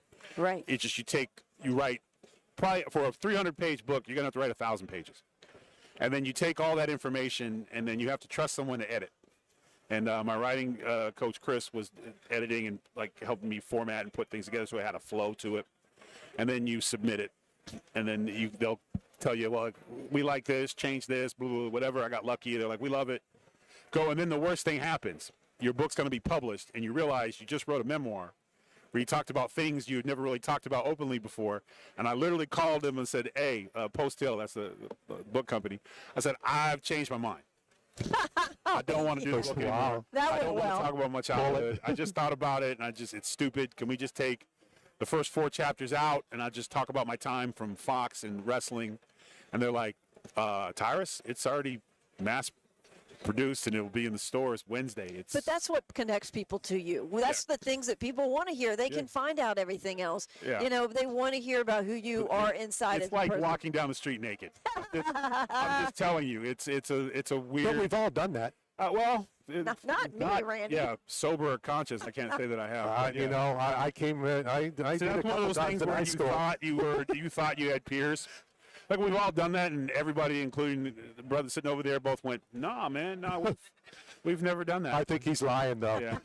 Him over there is lying. What wrestlers, as you were coming up, did you enjoy watching? Oh man, I've got a long list.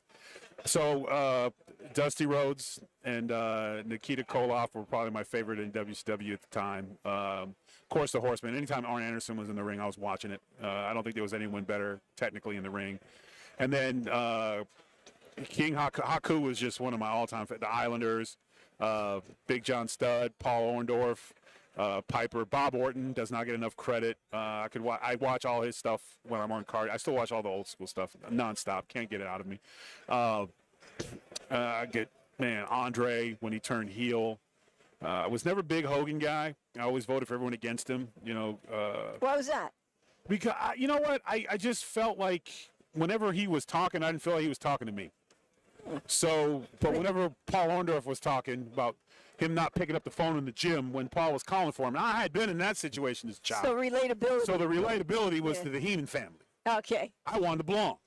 Right. They cared about. Bobby cared about you. Bobby would cheat to help you win. That's how much he cared about you. He would sacrifice his own personal values for your success, and that's a friend that I want. You know, and so I was not a big Hogan guy. I remember when Orndorff and him jumped out of the blue steel on Saturday Night's main event. I think it was the most watched one. And I cried because Orndorff was first. I knew he was first. And my mother banned me from wrestling. She's like, you were crying. Like, you can't. And I'm like, he's a champ and Hogan's a cheater. And, it's literally like you have to take a break. Oh man. And but it couldn't stop me, and it kept going on and on and on. And How do you, when fans want to come up and talk to you, and they're scared to, or the character, like I'll tell you a real quick story. So I'm at the airport, I'm bringing my mom back home, and I'm looking at the train at Atlanta Airport, and I hear a lady behind me ask somebody, what time is it? Ironically, you just looked at the time, and I heard the response, and I turned around, and I don't get starstruck. I've been doing this for 40-some years. One of my favorite people was Scott Hall, mainly because he went to Gordon Soley's funeral, back in the day. Right. So I've always respected him. I've always wanted to meet him. And I turn around and holy crap, he's standing right there. DDP is a mutual friend of his and probably yours and mine as well. And I went up and I said, I hate to be that guy. And he's like, I'd be upset if you didn't. yeah, no, And he that's who started Scott to talk was. to me. And I've always been like that myself. I've never, when you're out in public, and I've been afforded the life that I've been able to have as a result of the fans. You make time. The only time I'm ever like, hey, I'm sorry, I'm not taking pictures when with my kids, just because I'm not going to, this day and age, I'm not telling their mom that I lost my child taking a selfie. with a fan. But Scott was very kind to me, especially difficult time. I was butting heads with the WWE creatively. I had a little bit of a chip on my shoulder, and I wasn't getting booked on TV. So I had to, some of the worst days of your life is sitting back there on the thing, and Waiting to work. he came and he sat down next to me, and he's like, "Why the hell aren't you on TV tonight?" And I said, "You tell me, boss." And he was like, "It's probably your attitude." And he's like, "I had the same one." He's like, "You either bet on yourself and you ride this out, or you go in there and you apologize." And he told me some stories that I needed to hear, and I said, "All right, I'm gonna keep my attitude then." He's like, "Worked out for me." He says, "I might not feel it right now, but if you feel it's wrong, it's wrong." And that's not usually the advice you get from veterans and pros. They'll tell you, "Oh, you'd be happy to be here. Thank you. You got catering and this, that, whatever." And he was like, "If you think you can do better, do better." And he told me, like, "Listen, I could have been world champ, and I didn't like the creative direction." And I said no. And then I was going to be, washed up and done, and I remade myself in WCW. He's like, it's possible. You just have to. And it had a lot to do with me betting on myself. And there was a point, because I went from WWE to TNA, and I did stuff in Japan, and was getting ready. And then there was a time when it was like Drew and Bobby and myself. It was interesting us going back to the WWE, but I had just Fox News thing started to take off. It was a chance to do comedy and speak my mind, and it was like, but that was not going to work in the WWE at that time, or anywhere. Right, My right. acting career went zero. I was doing every TV show, I was getting all kinds of auditions and stuff, and was up for some Marvel projects. And then once I started showing up every week on Fox News, it was done. And then you had to deal with the Uncle Tom BS and all that stuff from people that are hating and for standing your ground and talking about what you believe in and doing it in a funny way. But it continued to grow and grow, and ended up being the number one show in the country. Like we kicked Jimmy Kimmel's ass and all those guys every night, and they got 35 million on us every night. So it becomes, and now when you're through, and Chael said this great to me. He's like, it's funny, you stood in the forest, ran through the forest by yourself.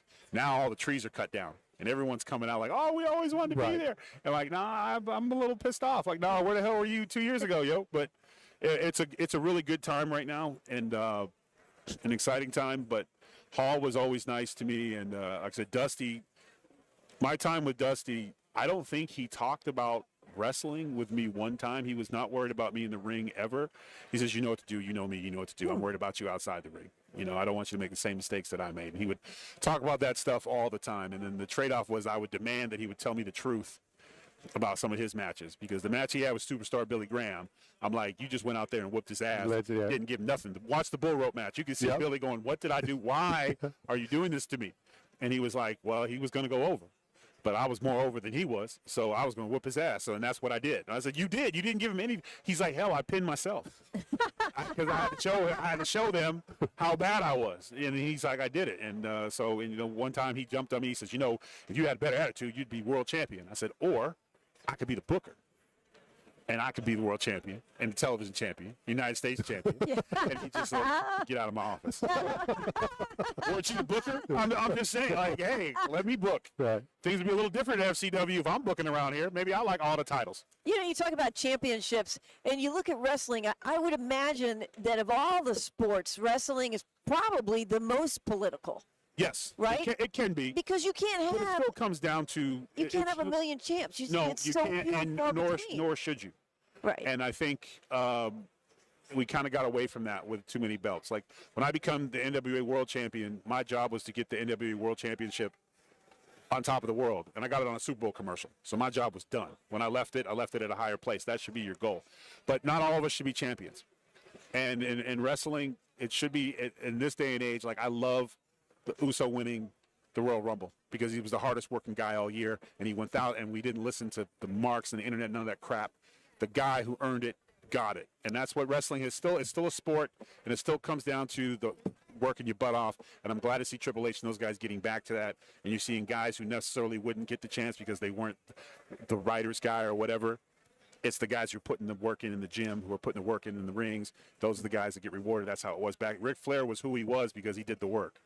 And so it's glad to see it getting back to that. Tyrus, thank you very much for your time. Thank you, Love to guys. stay in touch. This Oh, was yeah. all. I could talk Anytime. wrestling. Oh, anytime. Dusty Hit me Rhodes up. was my guy as well, and Oh, yeah. it's gonna- I had more talks with him about getting kicked out the house than I ever did getting thrown over a top rope. Absolutely the best. Thank you Good for your story. time. Let's go to the Thank break. you. Coming to you live from Radio Row. This is Knockout Radio. Yeah, it was a real surreal turn. Oh, he was really good to me, man. I Yeah. want to give you my challenge card, sir. Oh, thank you. Thank you very much. Thank you very much. I collect these so much. It's, I just got no. But I support and I use my platform for that. But I get coins from police officers and servicemen all over the country. So this company made me an American flag. It's giant, where I can put all my coins on it. It's almost full. I almost need another one. So I'll send you a picture of it when I put it up there. Please. But thank you very much.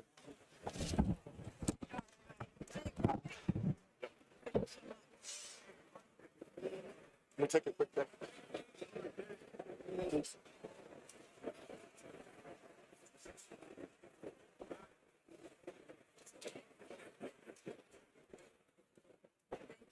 Thank you.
Come right there. You got tires?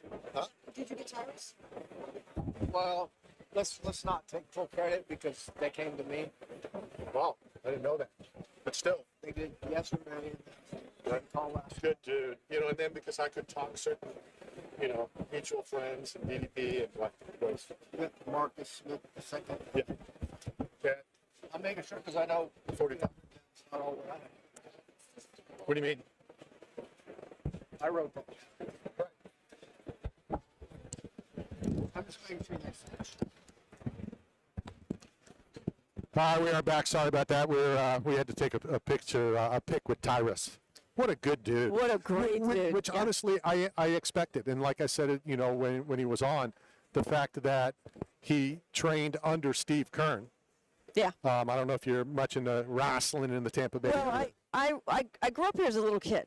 Okay, so Dusty Rhodes, those kids back in the 70s when we were, little kids, me and my brother, we would watch it and we would get, just like he was saying, he would be crying. We were so appalled. And how could he do that to him? How could he pick up a just not fair?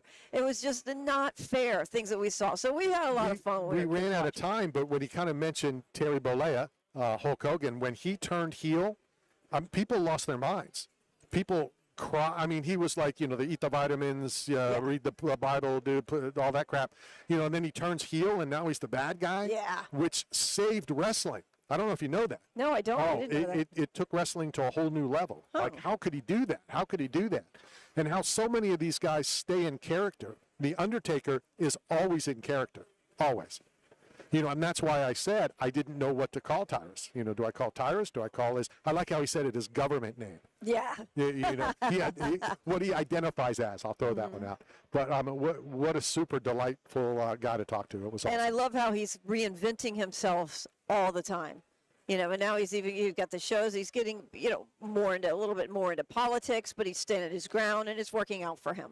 Yeah, well, and I saw that on his bio, and when you're on Fox, Yeah. Again. Yeah, it's tough. And both ways. I mean, and not just Fox. Fox, obviously, Fox. It is Fox, okay. But even some of the other stations, we're so polarized. It's tough. It's tough. Should I get in trouble now? Yeah. Should go I ahead. tell you what I love watching? Yeah, tell me. I love watching CNN. There's nothing wrong. I like watching CNN. No. I watch. I love watching it for different reasons. Oh, what do you watch it for? I love watching humans cry. And to me, it's so funny. You know, I didn't watch TV. I don't watch news. I don't watch any of Yeah. that stuff. You know, I don't care. At all? You None don't of watch local news is some of the best news that you can get nowadays. It really is. I don't. I do You not. don't watch ABC7? I don't You watch. don't watch my station? I don't watch news. I don't watch any news. Randy. I couldn't. I don't because I don't want to know. I don't care. I just want to live my life. Okay. So It's upsetting. It's a tough time to be someone who does care, though. Randy. I get it. It's rough, and I say that for both sides of things. I just wish people could come more together and realize that we're Americans, and that and veteran Americans. There are liberal veteran Americans. There are conservative veteran Americans, and we're all over the board. and there are And non-veteran Americans. there are conservative people in California, and there are liberal people in Texas. And I think people just, they tend to associate or polarize one way with one thing. And you got to realize it's just not that way. At the end of the day, we're all Americans. We should be able to at least be kind to one another and voice our opinions if we're going to. That's just my 2 cents worth. But I watch all the stations just to kind of see what's going on. I do. I don't know when this happened, but I just happened to jump on my emails, Yeah. and there is a letter from the NFL commissioner, Roger Goodell, of the passing of Virginia Hallis Oh. McCaskey. The Chicago Bears, daughter of the late great George Hallis. Oh, wow. And so again, just certain names. Everybody deserves respect, but what name do you think of when you think of the Chicago Bears? Hallis. Jim McMahon. Well, but Hallis. Yeah. No, I mean we Super could. Bowl shuffle. I love this. I still have it. Do you really? I have the Super Bowl shuffle. We can get on YouTube. No, But what do you mean you have it? You bought it back in the day? Yeah. Like, you have a 45 or something of it? I have a beta. No, do you really have a beta? I do.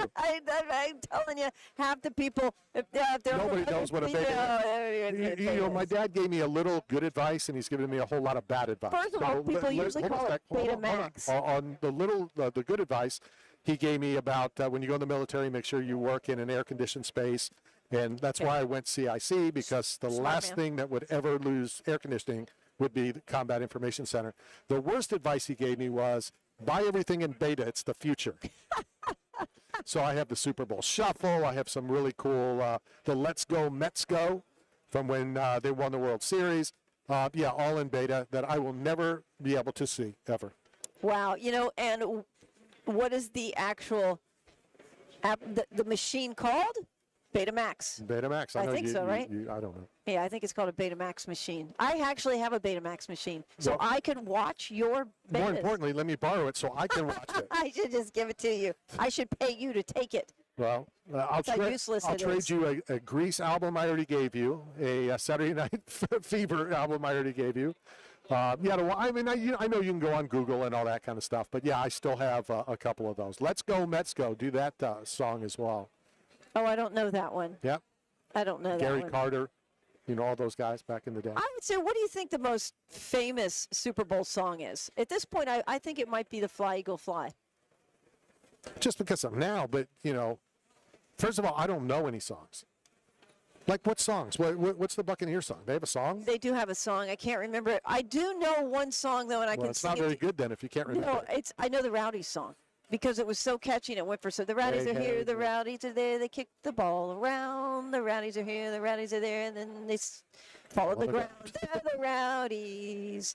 The Rowdies are a kick in the grass. I certainly hope that's not trademarked because we're going to get a ding on YouTube. Well, listen, I'm telling you, it was a very popular song. No, it And- was. And anyone who grew up in the 70s, they can sing that song because it was so brilliant. And the Rowdies, people forget, was our first professional team in Tampa before the Bucks. They're soccer, by the way. They're not tier It's one. football. It's football if we're British. They're football. Speaking of other countries, you've got Kiwis over here now. Kiwis, New Zealanders, and Australians over here. NFL is growing all over the world. I think I just saw something that there's going to be a game in Australia. That's what he was telling me. Yeah. He's so excited. And you know what team is going to be in Australia in 2026? Hold on a second. Before you say it. All right. I know every team that doesn't want to go, That would be all of them. Because of the yeah. Yeah, it's a long flight. They have got to So who did they screw? Who's going? the Rams. Yeah. Here's the thing. Maybe How short is it from the other side to get to Australia? it's horrible because you cross the international date line. You also cross the equator. It is. They it- won't be a shellback though. It's something like no, there will not be a shellback with that. I've done it. I've been to Australia, and I think it was 30 hours. Did you find her there? What do you mean? Did I find her there? Did you find her? Find who? You went to Australia for one reason, Olivia Newton-John. Did you find her? No, but no, Olivia. Yeah, I wish I would have found her. I did. I went to her hometown. I went to Melbourne. My good friend that I grew up in high school lives in Melbourne, so this was my opportunity to go over there. And I went for 2 weeks. Let me tell you about the trip to Australia, though. I don't even understand. It's like a future day, minus 5 hours, plus 5 hours, because you're crossing the international date line. So it's like yesterday, today, or whatever. It's like you go back to the future, if that makes sense. It's like Marty McFly when you go to Australia. So the point being, they need to give the teams that go to Australia a bye. You can't do. You Oh, can't. I'm sure. So, yeah, I'm sure. Both of them. I'm sure. They can't be turning around because, and I don't even care if it's first class. It doesn't. No, it's still, you're on a plane a long time. Yeah, and you usually, I don't. Oh, I know why it's L.A. I know why it's L.A. That's the shortest. Well, it's got to be another team too. I just said that. It's the shortest flight. That's what I just said to Yeah, you. yeah, Thanks you for did. tuning in. Oh my God, Matt McClellan is here. Listen, it could be. It could be. Maybe it'll be like Arizona. And I don't know. It's not that much further. If you a couple hours. Well, for a the other couple team. hours on a plane when you're on it for 2.5 days means They something. typically will refuel in. The air. No, they refuel sometimes in Hawaii or Japan or Korea or something like that. Somewhere in Asia, you'll usually refuel and then continue on. I'm sure there's some flights that could make the whole thing, but I've never been on one. I don't know if there's direct flights. There might be. But that's exciting. Australia, going down under. What do you, Yeah, what do you well, think of that? Well, Katie? they're trying to go global. You know, Yeah. everybody says the NFL's so big. It's not the biggest. Soccer, football is the biggest I know. worldwide. Let me tell you, have you been to England lately? No, but I've been to England. Okay, within the last, 5 years, No, 10 years? about 10 okay. years probably. Okay, was there an NFL presence? No. Okay, it's massive now. No. So on Sunday, and So- I mean massive, you go down the street, Yeah. certain streets, and there's massive flags. Like, you'd think that King Charles is coming down. It still hasn't leapfrogged soccer. No, it has not. You know, it has and, not. and I don't think it ever will.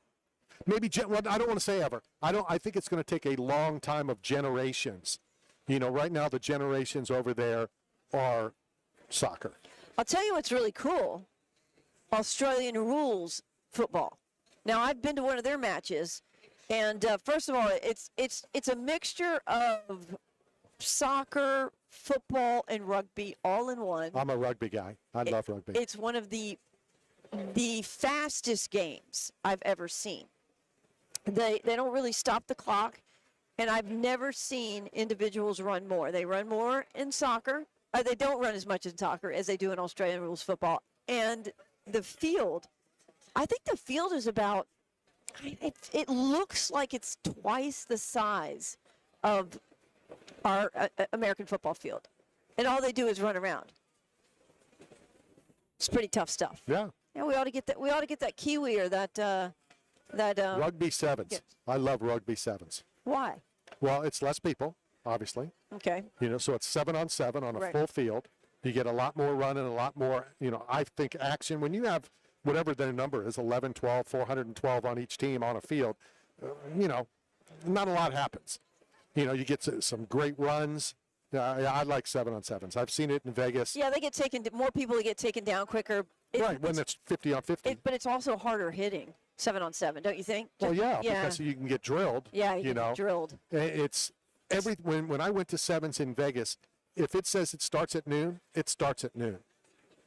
And halftime is whatever. I don't know how long they are, but we'll say halftime's at 12:07. They take a minute and a half. At 12:10, they're done at 12:17. The next one starts at 12:20. They shoo them off. The next one's it's like nonstop, one right after another. I enjoyed it a lot. Do you think we could finally get another NFL team? And if so, where would you think it's going to come from? What's it? come from, or where would it go? Oh, wait, where wait. would it go? Yeah. You know, obviously they made a great decision in putting one in Vegas. Yeah. I don't know what city I would think of. You know who needs it? You know, who really needs it? The North, the central north part of America. If you put one, let's say not even maybe Fargo, maybe See, I don't know. Wyoming, because nobody look. You don't have Iowa. It's college everywhere. You know people from Iowa. They typically like the Bears or the Packers. You put something in Iowa with those diehard football fans. Nebraska. You put it up there in the heartland. Nebraska, maybe. The Dakotas, Maybe. 2 of those states, Wyoming, none of these areas, Idaho, all of that, there's no professional football team No. in like But, 6 but states. obviously for a reason. Well, because there's not as many people there. Right. But if you put it like, for People are going to example, move there. No. I think that what happens is look at Green Bay. Come on, there's nobody in that city, and yet everybody goes to the games. So if you take a city, it will help. Everybody who bring lives, people. everybody who If you lives in build it- Green Bay goes to the game. If you build it, they will come. No, that's probably true. Yeah, so you put something in Montana. You help these Cheyenne. You have a Cheyenne team, tiny little towns or whatever. And North Dakota, I don't know, it's a couple 100,000 people. I'm telling you, you put something up there and people are going to drive to go see it. There's not that much congestion up there, believe me. See what? But that's why they went in Vegas, because people will go to Vegas. People will want to see their team, but they're not going to the Dakotas. They're not going to go to Montana. I don't think so. They're going to wait until that team plays Vegas. That team plays in New York.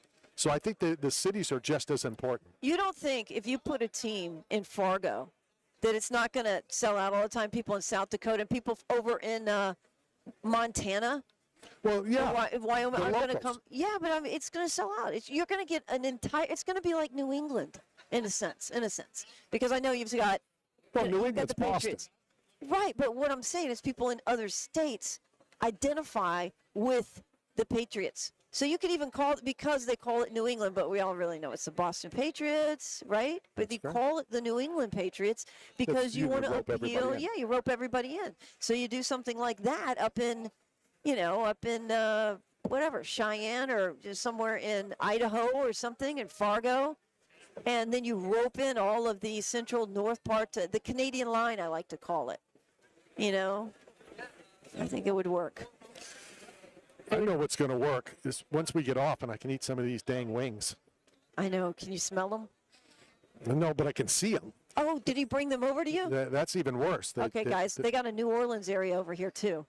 They had crawfish, so that's the bounty. Right, that's the people. bounty. The quicker picker-uppers Right. are giving away wings. Yeah. And then we've got Pittsburgh, the Pittsburgh section Right. is giving away, what were those Polish treats they had? Well, I thought that stuff came from Lambeau Field. No. Something that there's a big Polish.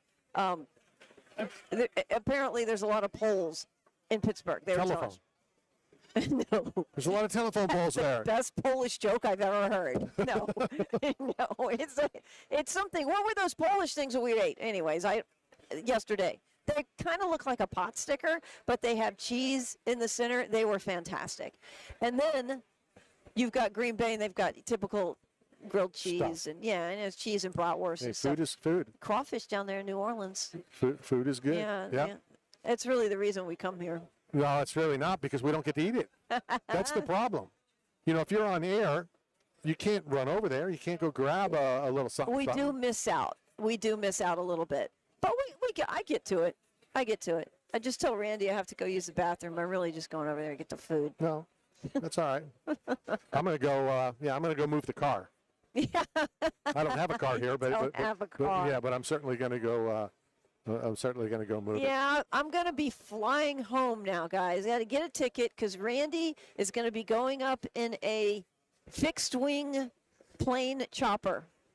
Yeah, half chopper, Marines. half chopper, half plane. So I Yeah. guess it lifts up like a helicopter, and then turns into a plane and takes off. So it has the speed and the height of a plane, but it can land like a chopper. I hope It doesn't need a runway. I'm really hoping that it has the speed of a plane, or we're screwed. It's brilliant. No, Yeah. What's the name of that? ask military dudes. Hey, military dudes, What is the name What's of the name of the- what- fixed wing chopper that what's the name Randy's of the going to be chopper that going we're up going in? that we're going up on? What's the name Yeah. of the chopper? An Osprey. Oh, an Osprey. Yeah, Osprey. Oh, super cool.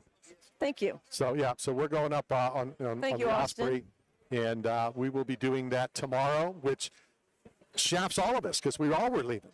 And like I said, it figures. I always stay till Saturday.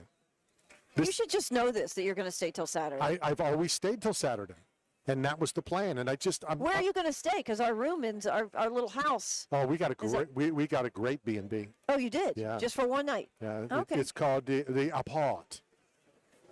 The Apart. The Appalled? The Apart. What's that stand for? AIR. The Apart. P-O-R-T. The Apart. Okay. The airport. Oh, oh God.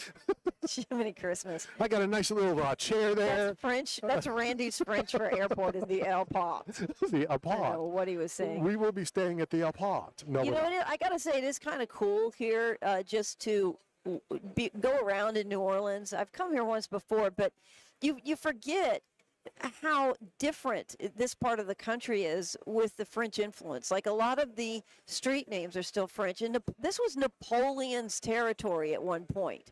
People forget that. You know, so we know, like, we have St. Augustine in Florida, which is, of course, the oldest city in Florida because the very first discoveries came through the state of Florida. People, it's not New England, it's not Philly. But it's it not ain't the Philly. oldest city in Florida. Yeah, it is. I thought it was the oldest city, period. No. Do you think it's older than what? Than Egypt? No, in America. Well, that's not period. No, well, America's all that matters to me. No, that's the oldest city meaning it's in Florida. The oldest city in America is in Florida. Okay. Let me rephrase Right. Well, you said the oldest city in that. Florida. Well, it's that too. That's not Well, incorrect. no, that's not. I didn't say you were wrong. I just said that it's more than just the oldest city in Florida. Just say a lot of people from Philly like to think that it's Philly or something, and it's not, or somewhere up in the Northeast because the English, and it's not. The Spaniards were here. Spaniards were here, and that's the oldest. But then you move out here, and people forget about just how French this area is. Did you talk to the neighbor of the B&B, No. the owners of? He spoke to us for about 4 minutes, and I have no idea what he said. Yeah, it's a weird accent, isn't That it? accent here is like, Yeah, we went down to the pub. There's an Irish pub down there, down the street from us, and we went in there. I got a guinea. Here's what's crazy too, they let you take the guinea. I was like, "Could I have a guinea to go?" And I was joking. He's like, "Oh yeah, sure." And then he pours me Guinness. He's like, "Have a good day," and I can walk out of the pub and walk back to our Airbnb with an open Guinness in a cup. life is good. It's certainly different here. It's that's better for to sure. walk with it than drive with it. I would never drive with it, but I'm just saying. do they let you drive with it open in the vehicle too? That's what I'm saying. You know, Wow. I would rather them let you open container and walk Yeah. than not, and then you take it into a car Yeah. and do what's called drive. All right, we are at the top of the hour, 2 hours down, 1 hour to go. And then on YouTube, after the next hour, we're going to have Paige Van Zant and Hannah Goldie. Looking forward to that. Right now, top of the hour, this is Knockout Radio, brought to you by Staff Zone, Bucked Up Energy Drink, and 8-Man Straw.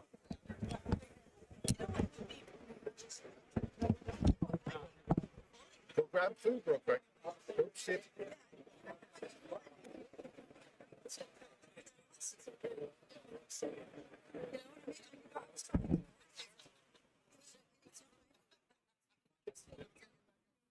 Yep.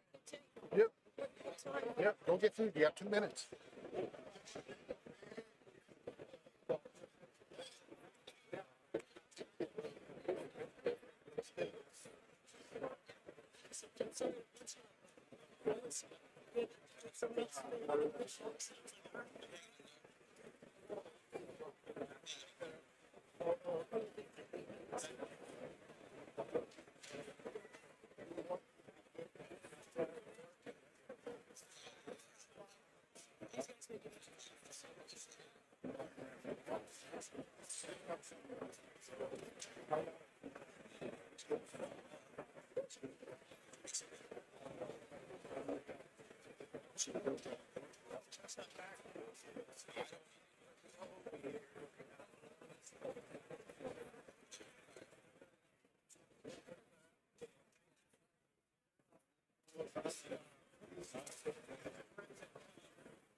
Go, go, go, go.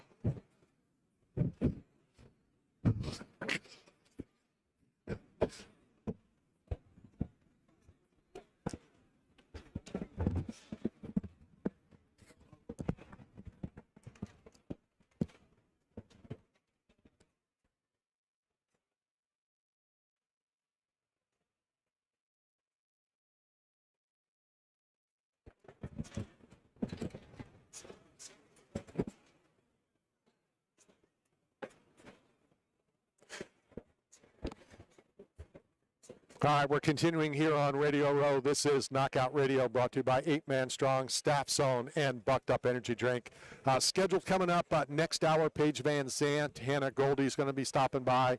We're going to run a little bit longer of our show into Tracy Nelson's show. We're going to say hi to her. Coming up momentarily, hopefully, will be the Military 250 launch here at the Super Bowl, and they're going to explain what that is. Then we're going to have Ben from the USO stopping by. And I can tell my USO experiences in Boston. Miles Killebrew at the bottom of the hour. And believe it or not, we're almost at the end.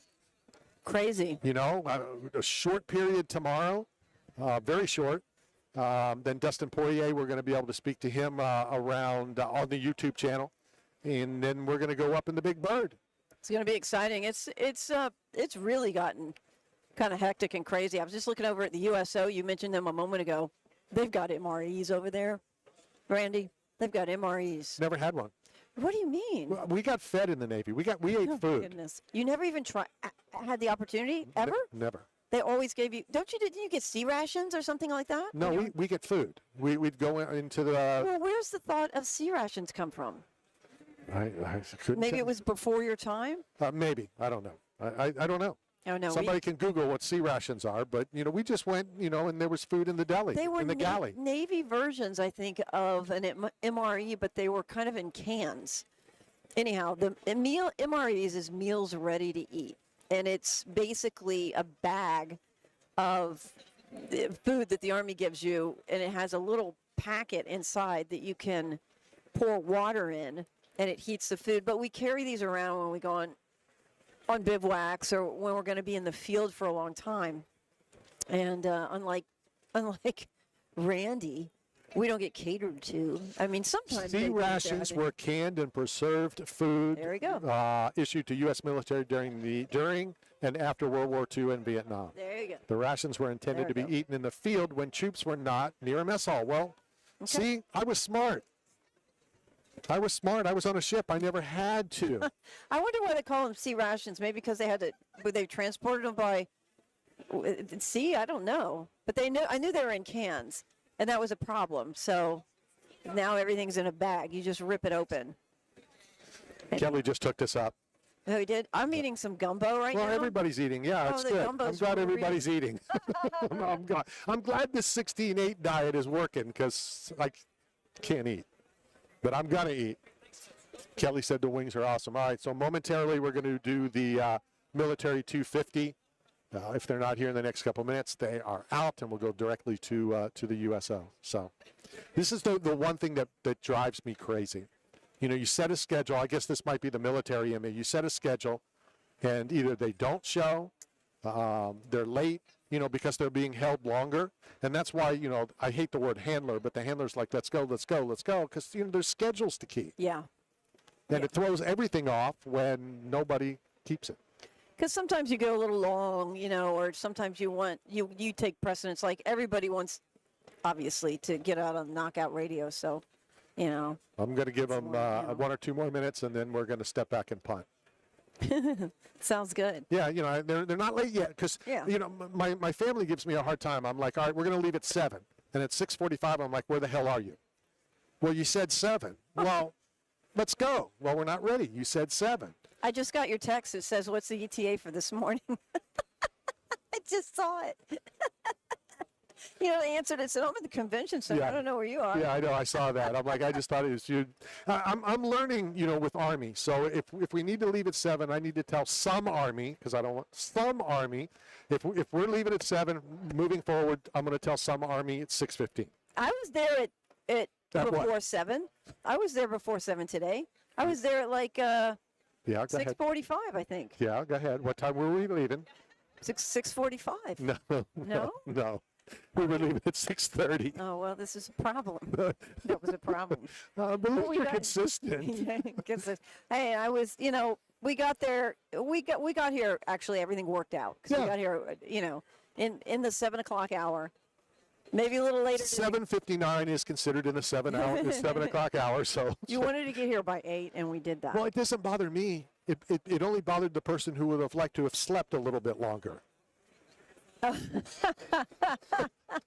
That's all. That's all I I'm had saying. let's talk about sleep here because I was going to be driving back and with Austin, I can no longer do that. So, or it would have to be on Saturday, and I have to be back forecasting the weather for ABC 7 on Saturday. So I had to book a flight, and I have this Frontier pass. But I had to wait until midnight to book it. So I couldn't even sleep, even though I wanted to sleep. I had to keep myself up. So All right, I know I've told this story a few times, numerous times, but we're all veterans here. Yeah. You know, some are just considered more of a veteran because I'm Navy and, of course, you Disrespect. 3. Yeah, it is what it is, as Army. Ben, how are you doing, sir? hi, Ben. I'm doing all right. Thank you for having me. You're with the USO. I am Official title is? Senior Brand Partnerships Manager. So you're the U in USO. I'll take it. I don't know how much they told you about the US, you know, my portion of the USO, and it meant so much when I was in the military, and it means so much now as a veteran. I was stationed in Boston, you know, away from home, not knowing where to do, and I don't want to just walk around aimlessly, so I started to hang out at the USO. And then I don't know if they still do it, but back then there'd be like these little sticky yellow notes where I got a part-time job. Now, some people are like, you're in the military. Why do you need a part-time job? Well, I had free time. And I'm a fan of money, and I'm a fan of making more money and daily pay and that kind of stuff. And every day for probably 8 months or a year, I went to the USO, except for one day. One day I'm walking to go to the USO to get on the train in Boston, A guy talks me into, hey, let's go to this nursing college. I'm like, no, I want to go make $25 today. I can go get a better meal later, blah, blah, blah. And that's where I met my wife. So the one day I didn't go to the USO, great things happened, but great things happened every day I went to the USO. Talk to us about the USO. No, absolutely. I really think you kind of summed it up there. I think we're really, at the end of the day, all about connection. I think that's really what the USO is we're connecting service members to family, home, and country. And whether it's your story, whether it's the story of a family, a single service member, single service man or woman, that's really what the USO is all about, is really connecting folks back to family, home, and country. And especially that takes place a lot overseas.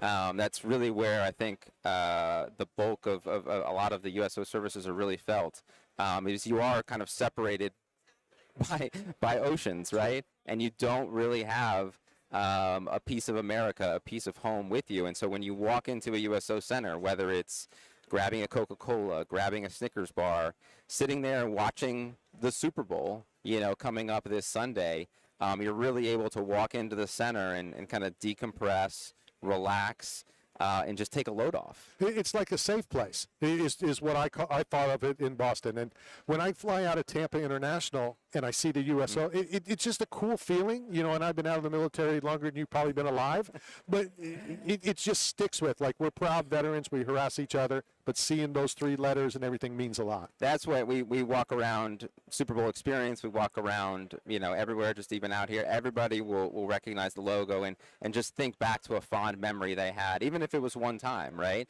They'll think about when the USO was there for them, whether they're, out in the Middle East and we brought out some water and some snacks, whether they got a care pack from us. Really, that's where we are, to make those moments happen, and to make sure that folks feel that they're appreciated. I think one of the most recognizable things in America about the USO would probably have to be entertainment. When you look back, even, back in the 40s, and you guys would organize all these wonderful entertainers and ship them off and get them over to, places in were fighting World War II, wherever, in yeah. Vietnam. And even out in, when I was stationed in Los Angeles, we actually had one of our weekends where the USO came and, did some song and dance. And so that was my experience. It was a lot of fun. It just it lifts you up for a little bit. Yeah, no, absolutely. Entertainment's kind of been the backbone and the core of the organization throughout its history, obviously starting with Bob Hope, but I think we've evolved with the times when it comes to that, and we still continue those in-person tours overseas. Every year we'll do a tour with the NFL overseas. We'll take a couple players, usually in the off season. This past year in 2024, I'm sure the team is happy that it's during the off season. Yeah, exactly. So the guys can, they can experience what a day in the life of a service member is like, right? So this past year we went to Poland. The year before that we went to Alaska. So really kind of remote areas, remote environments for folks for them to kind of experience that. And I know a lot of people, there's a radio station, the second longest UFC show in the country, based out of Las Vegas. They would put this together, and what they would tell me is this is just as much for them as it is for our troops, because they get to see what we all went through. Absolutely. I think that's a huge part of it. It's one of those things where it's tough to put into words and describe until you actually see it, until you're actually on the ground and you kind of you see what things look like. So being able to physically be there and to visit the troops and to shake somebody's hand, to sit down and have lunch with them, it's just a whole different experience. And a lot of times, and we've talked about this before, everybody's now over the last couple of years, you thank people for their service and that kind of stuff. And, sometimes it's very welcomed. I don't want this to sound wrong, and I normally stick my foot in my mouth. A lot of times it's just like lip service. You just say it, welcome, welcome, welcome. But when you do that and you go overseas and you say that, while we're over there, it means something to both, to the person saying it as well as, the service member that's receiving that. Yeah, no, absolutely. I think we hear so many stories from players and entertainers we've taken of how they just have a different respect and different appreciation for the military, once they're able to go and to hang out and to kind of see a day in their life. And it's amazing. And I love to talk about the partnership we have with the NFL, because it's a huge part of what we do as an organization. So and they're been amazing with us, having players engage with us on the tours. So, yeah. It's like when Toby Keith would go over there. I mean, that's all he cared about. Yeah. Oh yeah, it was great. Great music. And again, I never got to witness it. I was on a ship and blah, blah, blah, blah, blah. But, I can imagine, the troops over there and, that somebody cares to come over and see us and say hi. Absolutely. Well, speaking of ships, so just recently over the past, 2 years or so, obviously you're familiar with the USO centers in our airports and on bases. What we've done recently is put USO centers on all U.S. carriers. Shut Oh up. really? Wow. Absolutely. So the Navy came to us and said, hey, we're looking to kind of Boost morale. and, provide a space, a quiet, comforting space similar to what we have, in our normal centers. And we worked with the Navy to build out. They gave us remnant space on the ship. We worked with them. It's totally decked out like a normal USO center. You have your TVs, your snacks, your quiet areas, and everything. And as you can imagine, there's sometimes not much to do when you're at sea. So what do? You go to the USO center when you have a break, right? First question, who mans that? Or is that military or civilian? They were all self-staffed, so it's all staffed by the military. It's all Okay. volunteer-led. Okay. So there's a core group on each carrier who kind of leads that. Same operation, same kind of standards as you would have at a normal center, but it's all, and we've often had service members who have been put up for different awards because of their work and support for the centers. And they've been a huge success for the organization, and oftentimes, at least the past couple months, some of our highest traffic centers, because as you imagine, like I said, Sure. you don't have much to do out there, so might as well go watch an NFL game, go grab a snack, hang out. I totally get why it's on the aircraft carrier. Yep. Because what people may or may not know, it's basically a moving city. But Yep. really what needs that more are the smaller ships, the destroyers, like on the destroyer, there was nothing to do. Yep. On an aircraft carrier, there's game rooms, there's basketball courts, there is stuff. Yep. But I did not know that. That is absolutely incredible. Yeah, so we're kind of at we have, I think, one or two more to build. But I think we've already built about 6 of them. I think there's 8 carriers in the fleet. And so we're hopefully finishing those up over the next, year to 2. It's been a huge success for the organization. We're really excited about it. The Navy has been amazing. Well, we are. Yeah, I wouldn't expect nothing else. Absolutely. Try to put one on an army base real quick because I know you want to jump in. I know that if you were to put it on a destroyer, it would be like in a closet, or at least on the aircraft carrier you have some room. Hey, well, it's a great point. I mean, every carrier is different. And every carrier is different. The space that we're given is different, so we have to customize it to the space. And now, because the program has had so much success, ships are coming back, and they're like, what do you think you could do with this space? Or what do you think you could do with this space? Because they're starting to identify, they've just That's seen the awesome. success and the morale from folks, and they're like, let's add more to it. I was wondering who can go into the USO. You mentioned them in the airport. So what is the what's the membership? Yeah, sure. So it's active duty service members and their families, as well as retired folks who have 20 years of service. Okay. So An active duty reserve. active duty reserve, Okay. National Guard. Okay. So really, yeah, as long as you're in the service, you have access to our services, airport or otherwise. So no veterans unless they're no just veterans, but veterans if Let me they have think been in about 20 that. years. Correct. Or, okay. Correct. Okay. There's a little bit of a difference. If Yeah. you're military, you know what I'm talking about. A little bit of a difference here. Exactly. Okay, that's Exactly. great. And then, and what are some of the services you provide in the airports? It's a great opportunity instead of going and paying to go into the Premier Club. If you're active duty or if you're a retired veteran, you can go to USO Club. No, you're 100% right. I mean, that's where a lot of it is. As you can imagine, the military, it's not a first class travel agent. So there's often layovers, and you have to be waiting at the airport for a while. So this gives you an opportunity.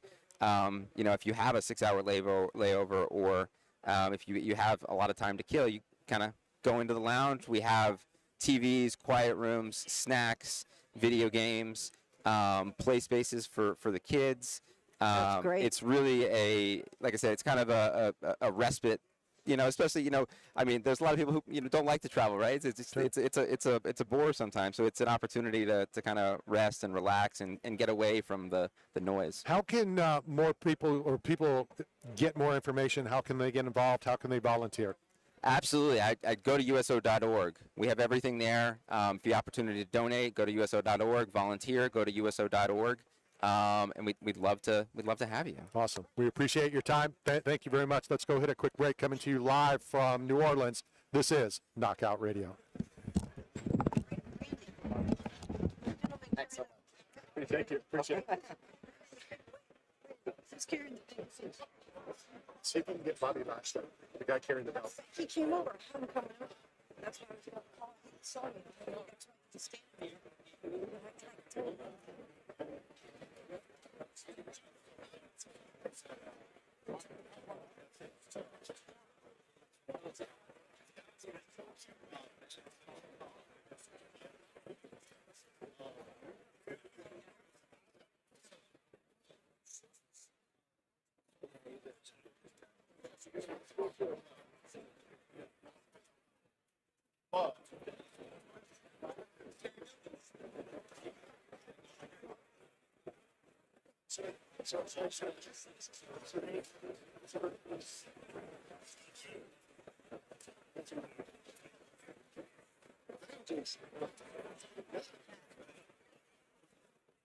I don't.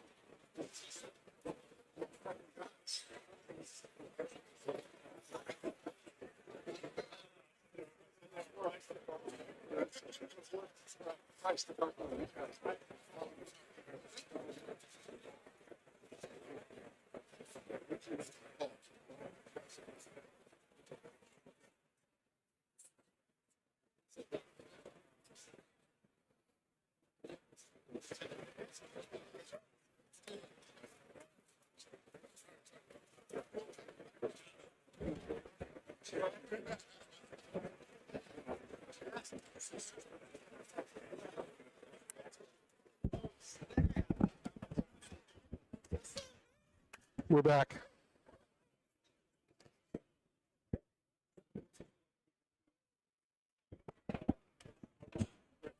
We're back.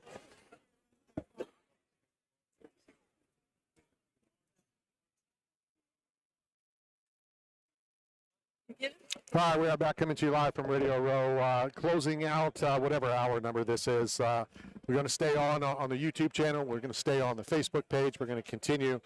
Brought to you by 8 Man Strong, Staff Zone, and Bucked Up Energy Drink. Bobby Lashley just walked by, and everything was good. We were having a nice conversation, and I thought he would like when I said that I cornered a guy who fought him in Miami, the week before the Super Bowl in Miami. Yeah, what was the reaction?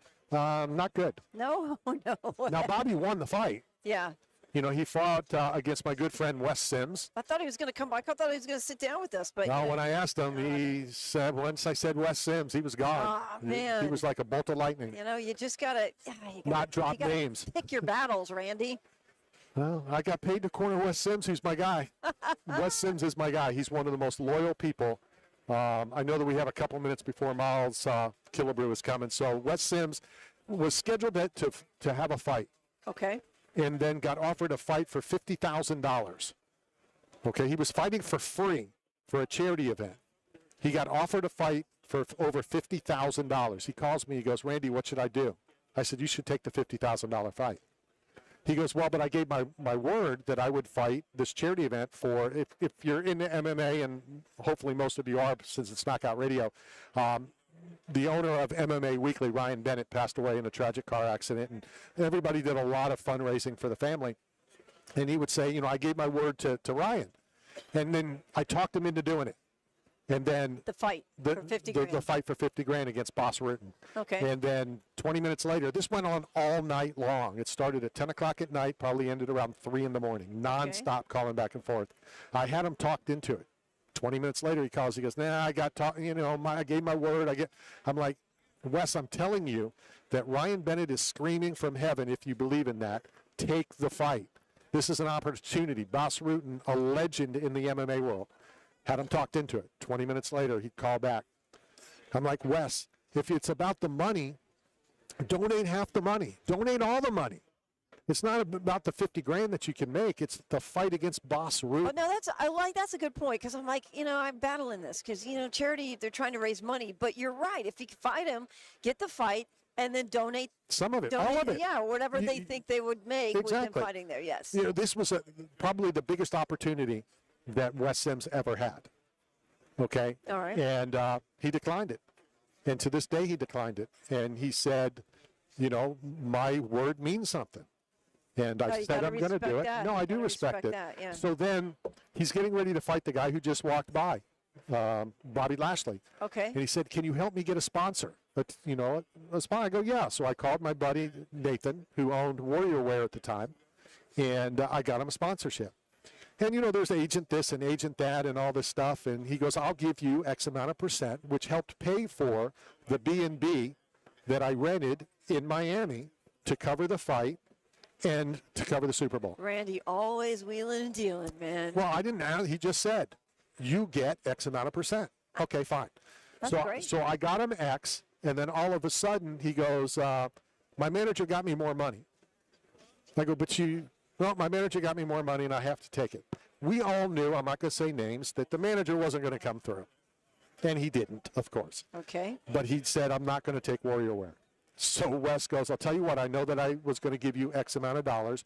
You corner me in this fight, and I'll give you the money that you were going to get, for playing the agent role and getting me the sponsorship. Okay. So I'm literally in the corner. I'm holding the banner up, so it's the second time, that I cornered a fight. But it didn't go well for Wes. Bobby Lashley beat him Yeah. pretty soundly, pretty quickly. Ugh. And it is what it is. That's my story. I'm sticking to it. And you were you've only in your childhood. I just want to go back to this. You've only been beat up once, right? Or knocked out once. I only got knocked out once. Okay, knocked Yeah. out. Then Yeah. you came to. And who was it that knocked you out? The guy. It was a girlfriend thing, right? Yeah, boyfriend you're right. came It was the over and boyfriend of fought a girl that I was talking to. Yeah. See, I was a fighter. I fought all the time. Starting from like the 3rd grade. But when you grow up with 4 brothers and you're the youngest and you're the only girl, that's what happens. Well, I fought with my older brother.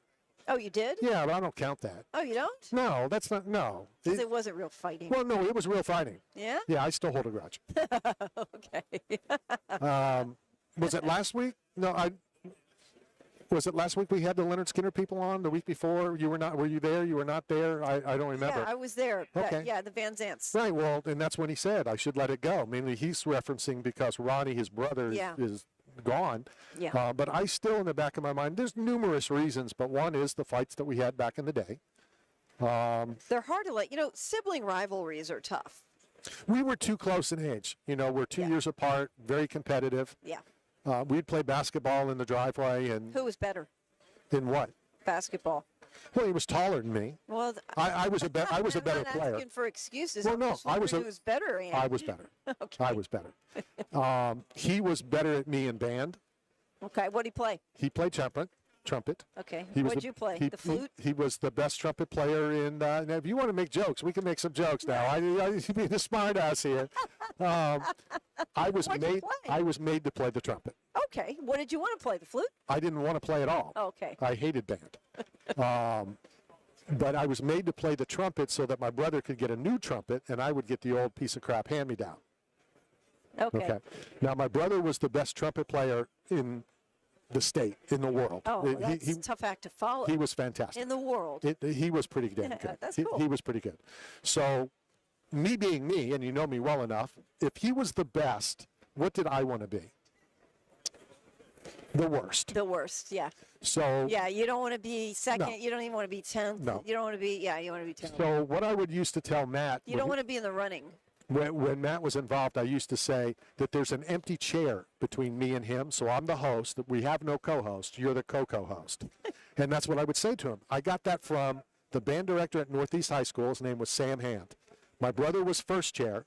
Then there was second, third, fourth, fifth, all the way down to, I don't make up a number, 10. 11 was empty, and I was 12.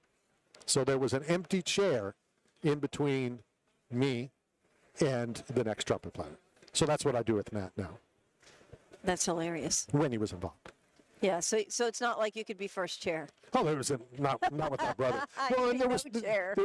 so we got about 40 seconds. So we were at band practice one time, and we're doing the whole march, and the band director, Sam Hamm, goes, something's not right. Only the trumpet section. There was 4 trumpet sections. So all 4 sections did it, and Sam Hamm goes, no, something's still not right. Only Benji's section. So it was my brother, me, and 2 other people. Did it one more time, only this time, Oh, no. no Benji.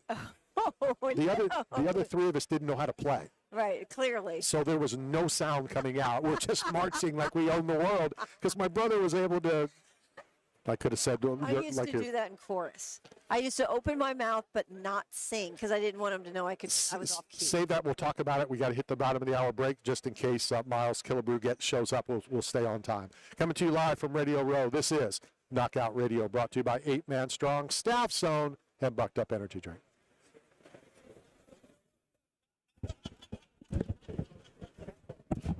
Oh, this is a pretty good parlay.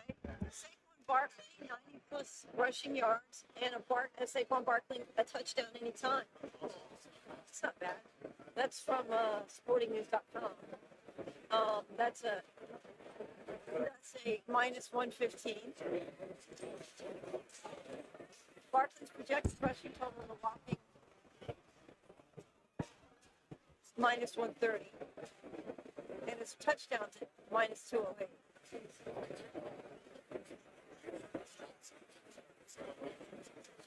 Pretty good for Saquon. I like that parlay. Actually, it's a restaurant. So Miles Killebrew is like, Because I didn't know who he was. I was like, and so he came and he was just standing there. He was going to, that guy that you chased down. no, but I'm saying Miles Killebrew was supposed to be here at 1:30. He missed yesterday, but now he's late again. Yeah. Is that what the woman came by? Yes. Well, he wasn't coming on because when I asked him right away, he goes, "No, talk to him." So he didn't know anything about it. I have to use the. Sure. Are you cool? I'll I've been doing it for ramble a for a million minute or years. two. Huh? I'll ramble for a minute or two.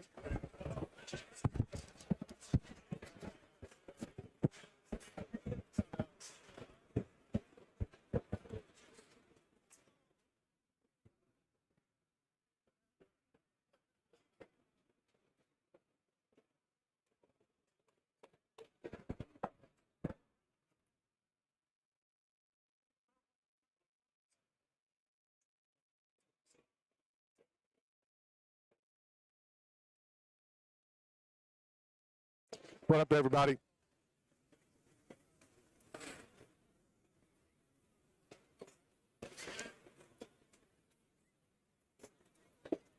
We are back coming to you live from Radio Row, continuing the shindig that we're doing. Brought to you by 8 Man Strong, Staff Zone, and Bucked Up Energy Drink. Miles Killebrew scheduled to be here momentarily. One of my favorite conversations that I've had on Radio Row in years past was with Miles Killebrew, with the Pittsburgh Steelers Pro Bowler. We saw him at the Pro Bowl last year. Really good dude, so hopefully he'll be stopping by here momentarily. We're still giving away the raffle for the bike that's from one of those e-bikes. It's really pretty cool. I'll get the XR code. Okay. We'll put the XR code. I think that's what it's called, right? XR code? XR code. It's really a cool bike. So we're going to be giving that away, or at least the company is, and then we'll announce the winner on our YouTube channel. Probably in 2 weeks. I'm going to let them pull it. I have nothing to do with it. All of the registrations go to the company. They're based in Hong Kong. They have distribution in Florida. They have it throughout the states. They have it all over the U.S. of A. How about the USO, by the way, not to change real quickly. Good stuff there. Coming up, like I said, Miles Killebrew, safety still with the Pittsburgh Steelers. He's probably hanging over there at the Visit Pittsburgh sign. The draft is going to be there. That should be interesting. And now the draft is, I haven't gone to that yet. I'm going to try to have Leslie go to it. I think that would be interesting for her, not necessarily, for me. Too many people. It's too many people here. You have no idea. I don't even know how to explain I mean, we've shown video of Radio Row. We've shown everything. It's just packed. It's wall to wall. And I still can't explain it properly. You can't imagine what this place is like. Wall to wall media.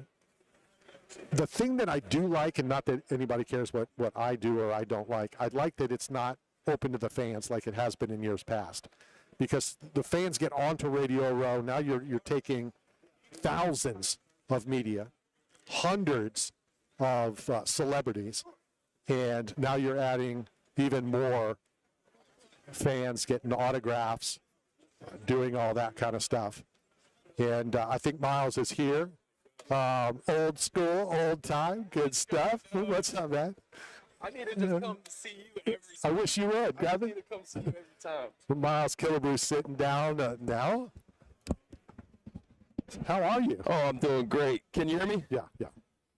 Oh, man. I'm so glad I found your booth, man. I couldn't wait to get over here. I appreciate that. I tell people one of my favorite conversations was with you a couple years ago. Come on. You know, I don't like talking religion, but we talked to religion I stuff, remember, and yep. we talked what happened, and I went home and I told my family, and, you know, we talked about all that stuff, and it changed me.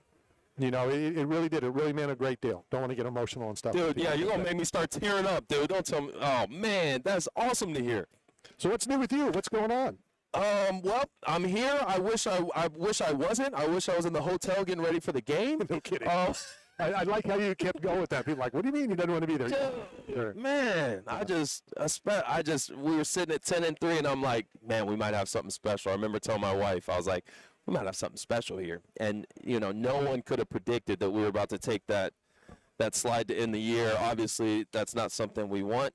How difficult is that? You know, It's hard, man, because I get so pumped. We all get so pumped, you know, and maybe I'm just a clueless optimist, but I was have to like, be.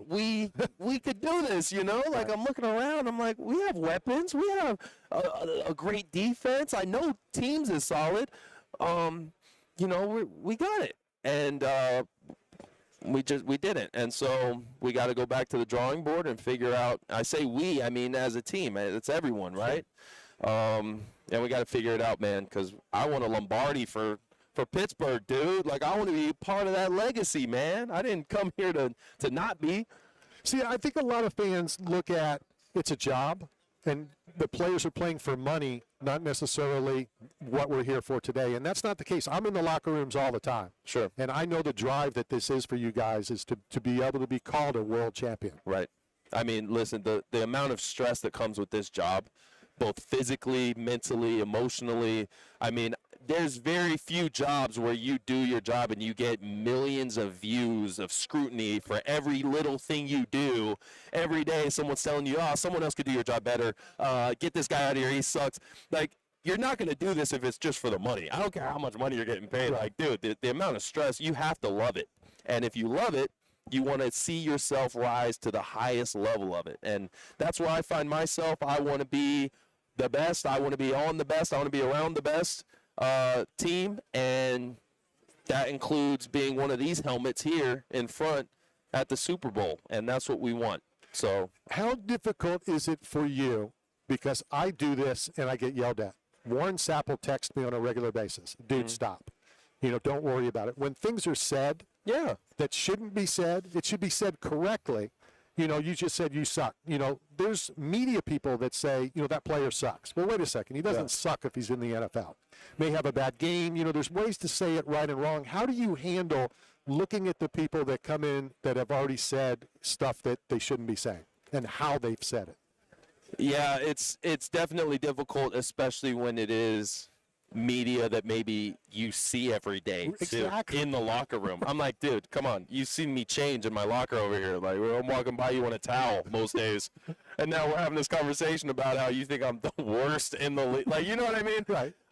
So that's tough. But, I mean, those helmets, they do a lot of protection for your head, but they don't block out all of the noise all of the time. No matter how good they're designed, they're not going to block out all of that noise all of the time. And a lot of guys, you'll start to see, you know, they let it affect them a little bit. I am of the select few that feel like oftentimes the praise is more destructive than the criticism, because you start to get addicted to it. You know, you start to believe the hype that, yeah, you know what, I am the best.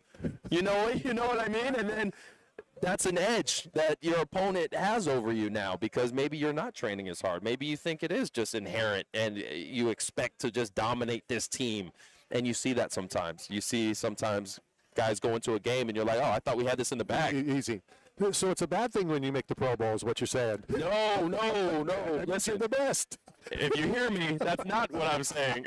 Please continue to vote. I was kidding. I'm kidding. No, I think it's awesome. I think it's great for the game.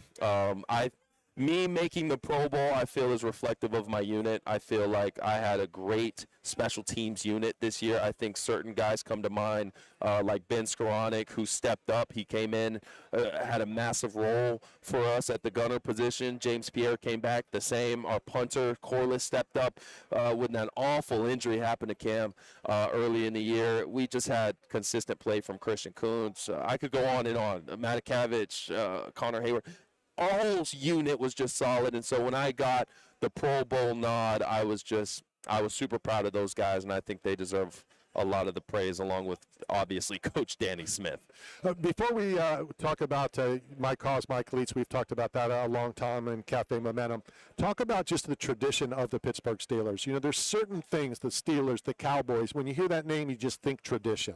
Yeah, you think a legacy of winning. With the Steelers in particular, I feel like their name has always been synonymous with physicality. Yeah. With this is a hard-nosed team that you're going to have to go through, and it's not a very easy thing to go through. And I'm starting to learn, being on the other side of it, being the man in the helmet, that it's synonymous with being involved in the community. I'm not trying to plug, Cafe Momentum yet, but you have to be involved in the community if you find yourself in a leadership role with the Steelers. You just have to. There's a reason why Cam Hayward is like the ultimate, the epitome of what it means to be a Pittsburgh Steeler. I mean, he's always up for Man of the Year.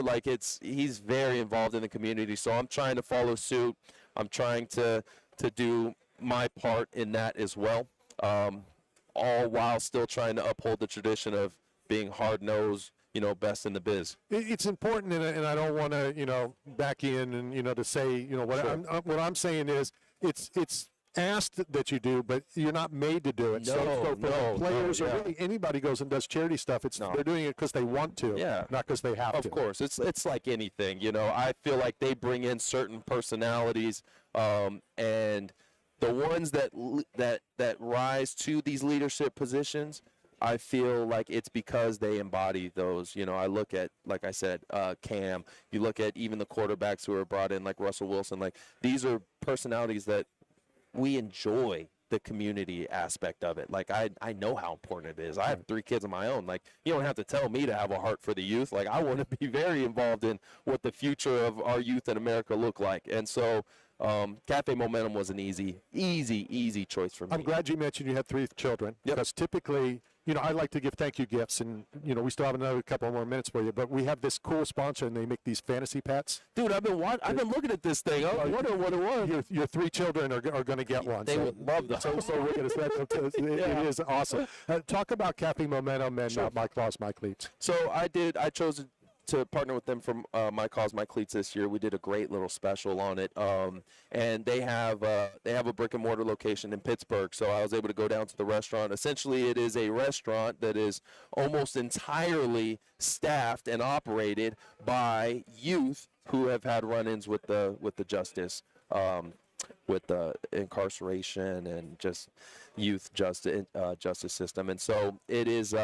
It's really good work that they're doing. They're offering a way for these youth to come in and kind of reinvent themselves and understand that they are not confined to this image of, okay, I made a mistake and now this is who I am, right? And no, you have a community that supports you. They offer them training in the culinary arts, communication, just totally equip them with this awesome package of professionalism, making them well-rounded, and the food is awesome. People that live in the area in Pittsburgh, definitely go down, check it out. The food is amazing. I know I was blown away by the service, and it's really a great cause. And it's very important to do because a lot of times, like you said, if you do something wrong, it doesn't mean that has to stick with you for the rest of your life. Somebody needs to help. Somebody needs to stick out a hand to help them move into the right direction. Yes, I know if it's hard for me to go out there and make a bad play and then be like, oh my gosh, I'm going to get killed for this. Like, people are going to say, oh, you mean the guy that made that terrible play? Yeah, that guy stinks. I could only imagine as a young adult, these adolescent who they make a mistake to not feel like this is who they are. And so just really quick, if you want to learn more about it, get involved, maybe read some more about their story, cafemomentum.org is a great resource to do that. I know we got to let you go, but just tell me the design. What was the shoe like? Oh, it was yellow. It had their logo on it, and I was actually able to gift a pair to one of their ambassadors, employees. And dude, the look on his face, he didn't even see it coming, and it was great. I think I love the story of Cafe Momentum, and I love everyone involved. Awesome. I appreciate your time. Let's not wait a year. Yeah, let's stay in touch. And next year, let's do a post-game interview because we're playing in the freaking game. Done. We will definitely do that. Coming to you live from Radio Row. We'll be right back. Thank you so much. Yeah, that's my challenge. So take a quick photo. Oh, please. Let's get out of here, maybe. Coming into it.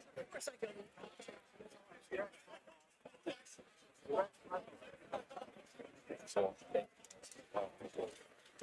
oh man, And that, seriously, I was looking forward to that. I wasn't blowing smoke. I really was looking forward. that conversation really meant a lot to me, in my family. So it did. Come on, man. Give me another hope. Come on, man. Because it really hurt. The guy was supposed to say, I know you got to go. But, to do that, to say that, it's I'm not religious, but it's like that's not what it was supposed to be. Right. Good job. Yeah, man. I think I did.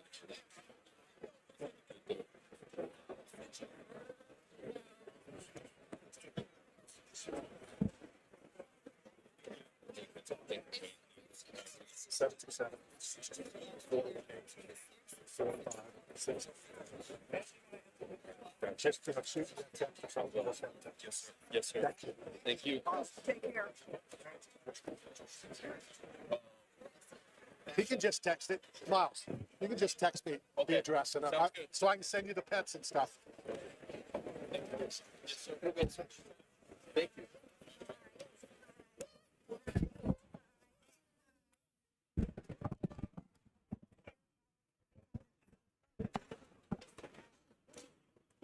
Where'd all that come from? Was that upstairs? Media room. Was it? Huh? Media, What? media room. I can't hear you.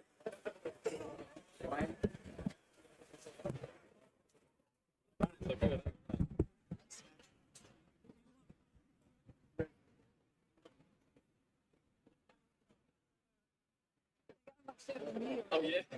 Brought them in with the pretzel and everything. My magic is too. They just reloaded it. It's gone for a while. It was like a mess. I'm bad at that. How are you doing today? So good. How you Yeah? You enjoying everything? You having a good time? doing? Great. Yeah, it's fun. Is this a normal thing you come back to with Radio Row? This is my first time doing it. Yeah. I'm from New Orleans though, so the opportunity kind of made itself down here, and being in New Orleans is kind of good. Yeah. So you're home. Yeah, I'm home. Oh, that's great. Yeah. Yeah, I thought you were reading Mr. New Orleans over there earlier. Oh, okay. Yeah, it's over there. Those are- Mm-hmm. Am I choosing one of these? It's the one, Randy, it's the one on the right, right? Randy, it's the one on the right, right? What? Mic check. Either one. It don't matter. I'll turn them all on. Oh, All right, we are back coming to you live from Radio Row. I think the final hour for today. Okay. For and then today. Paige Van Zandt coming up. Let's welcome to the program Garrett Wallow. How are you? I'm doing good. How you Are doing? you an MMA guy? No. I'm going to have to convert you. You will have to convert me. I'm very interested in MMA, but I'm more of a boxer type of watcher. Okay, we got to turn it. Yeah, we have to, right? What's it like walking around here? We just had Miles here. I know it's tough, and he even said that. He's, you know, and I'm sure you did too. You expected to be in the hotel, Yeah. not expected to be sitting here. So Yeah, what is it absolutely. like for you kind of walking around? I think from a different standpoint, this is home for me. So seeing this attraction into New Orleans and just seeing everything going on in my city, I just think, for one, I just think it's good because it's exposure for the city. So it's exciting. It's exciting. I definitely see. It's definitely good seeing guys that I played with in former years and guys I still play with. So yeah, it's amazing. Thoughts on the game on Sunday? Yeah, I guess the moment of truth, huh? Get right to it. Yeah, let's address the elephant in the room. And then we'll talk MMA. Personally, I would like to see the Eagles win, just because I have some guys that I train with that are on that team. But I wouldn't be mad seeing Kansas City win and then making history. I'm all about it. So, yeah, it would be exciting. I'm going to kind of use this as an MMA, but to answer that question, is it difficult when you say that, or when you say things like that, and then you may have a friend that's on the other team, or now you're going to play against somebody, and like, hey, you were not necessarily rooting against, but you were hoping. Well, I just think it can Because be. fighters give me crap. Like when you pick who's going to win, I go, I don't pick anymore. I don't. It's too much pressure, and I guess guys lean on that. Well, I think from this standpoint, I think, and I'll say this and I mean it in a good way, but guys who play for the Chiefs, they know that they've been the best team for the past couple of years. So they know, to be the best, you got to beat the best. So I think they always know that somebody's trying to beat them. So I think from that standpoint, and knowing that they're a really good team, I don't think they get too upset with it. What do you think's going to make the difference in this game? What do you think the big deal's going to be? I think if the Eagles D-line gets in there and does their thing, and the Eagles run game is explosive like it's been the past couple games, I think they got a really good chance. Yeah. What about the spread? What do you think? I'm not really into. See, I hate this.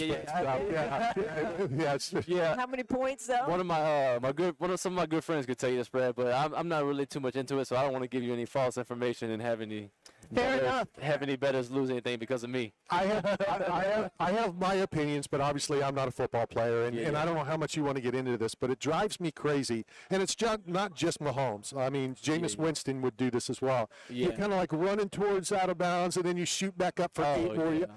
If that's one, and the other, you're coming full force to hit somebody, and they're waiting till the last second. It just drives me crazy. Yeah. Now, offensive players are going to say, no, that's fine. Yeah, and I look, I get it. They're trying to protect the quarterback on any chance, but I think some of them are getting out of hand now. And I think as a person who plays the game full speed, it feels like out there you have this much of a millisecond to make a decision, right? And if it's close, we never do anything intentionally for that to cause happen. It's just we're just playing football. We're playing it really fast. We're playing it really hard. So some things just happen that, honestly, it happened so quick we weren't able to slow down to. So I get what they're trying to do, but I think sometimes there has to be a realistic standpoint. It's real. Now with the quarterback, and you can't. How do you tackle? How do you tackle anybody? Yeah, I try not to think about it. I just go out there and do my thing, and if I get fined, I get fined. Well, my dog right there. Well, I was going to say, you don't want to come in on Wednesday and the manila envelope is sitting there. Yeah, you can't think about it, but, Yeah, because you want to appeal it. It's just like, oh, you got to go through all this. And, I mean, nobody loves getting their money taken from them, but also I don't want to think about it too much, and it affects me playing fast or slow on the field. So we'll just take the lick if it comes. Now you've been in Houston. Now you're in Nashville. Nashville, Hey, yes, talk ma'am. about the difference and how do you like it there? Oh, man. And ironic, Houston, Yeah. Nashville, with Nashville being Houston. Yeah. How crazy. Yeah, Crazy because there is a little beef over there who was the first Oilers. Yeah, Right. But I love Nashville. I love everything about Nashville. And honestly, I'm a big weather person, so I like that Nashville actually gets all 4 seasons. 'Cause That's I feel like right. the weather in South my whole time. All we get is summer. Yeah. You know what I'm saying? I grew up in Hendersonville. Okay, cool. And I'm a meteorologist, and you got it dead on. Aside from a sports reporter too, and kind of wear the different hats at different times, but Yeah. you do get the full 4 out there. Yeah. You know, the people are nice, Yeah, right? absolutely. Yeah, they're really good people. I think the food in Houston is better because it's a little bit closer to home. Yeah. But the experience and just the way of life in Nashville, I think, it's beautiful. I love it. Turkey leg hut. Turkey leg hut. What kind of Turkey people? leg, isn't that? Isn't it? This is awesome. I mean, it's crazy. It's this monster turkey leg, and it's stuffed with crab meat. Yeah, and then you get some Cajun rice in Fries, there. yeah. Yeah, it's Yeah. amazing. Yeah. It's a good spot. You been there before? Oh yeah, no, you know, but not only am I a veteran of the military, I'm a veteran. So Yeah. veteran in life. Thank you for your service. No, yeah. that's not why I said that. Okay, but, no, but- no, you good. I see- we're I all see that veterans. anyway. It took 3 Army to equal 1 Navy, but that's another story. That's real. But the veteran in life, when we pulled up and the line was 2 hours long. So what does a veteran in life do? Calls in an order. And then 15 minutes, I got my leg, I'm sitting in the car eating, I'm still in line. You gotta learn. You gotta learn. Yeah, nah, that's very smart. Yeah. But what kind of music you listen to? Now you're in Nashville, you got to be a music man somehow. So I'm a little old soul. I Yeah. like any 80s, any 90s R&B, soul music. But I will say, since I've been in Nashville, I kind of like that country music. I'm not gonna lie, it's grown on me.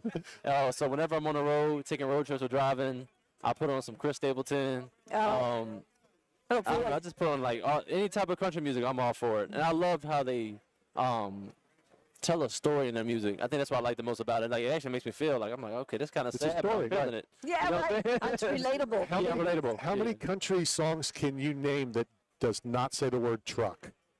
Every country song is about their truck. Yeah, you're not lying. Yeah. Do you have a truck now that you moved there? It's next on the Sad to list. say, but I do. Went from a car to a truck quick. Yeah, I think since I've been in Texas, I've moved over to the truck. So I have a nice Chevy, and I'm sure there's American, all right. everybody out there. There's a little truck beef out there. I'm not trying to join that. Final question for you from New Orleans. I don't want a tourist play. I want to go get some really good food. Oh yeah, I got New Orleans wise. Not on the Bourbon Street. 100%. I wouldn't tell you go eat on Bourbon Street. Yeah. But I said there's a spot called New Orleans Food and Spirits. Oh. And so when you go there, get the voodoo rolls to order. It's like a voodoo crawfish roll. It's amazing. I don't know if you're big on crawfish. Oh yeah. And then for your main dish, I would say get the pasta train pasta. It's either it's like a crawfish pasta, and then just get like a blackened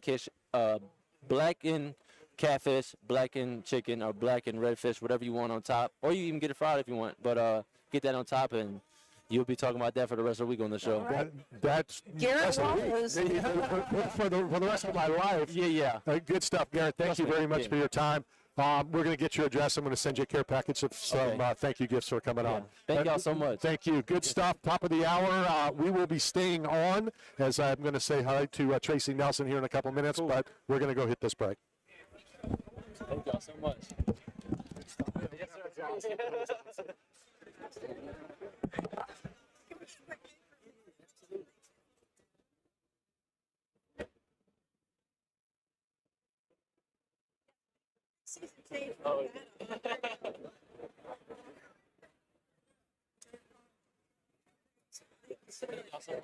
I enjoyed that. It was awesome.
New Orleans food and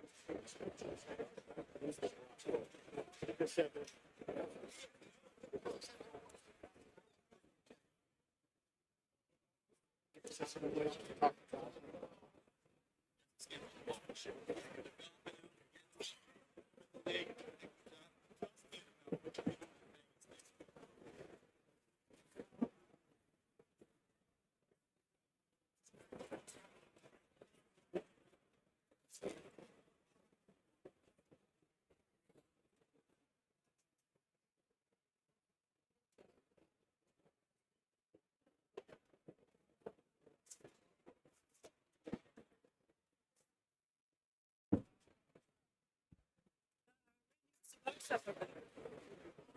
26.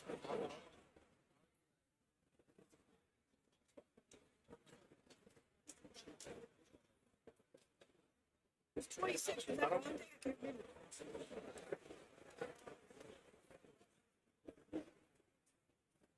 I don't even know that name. Andrew Adams.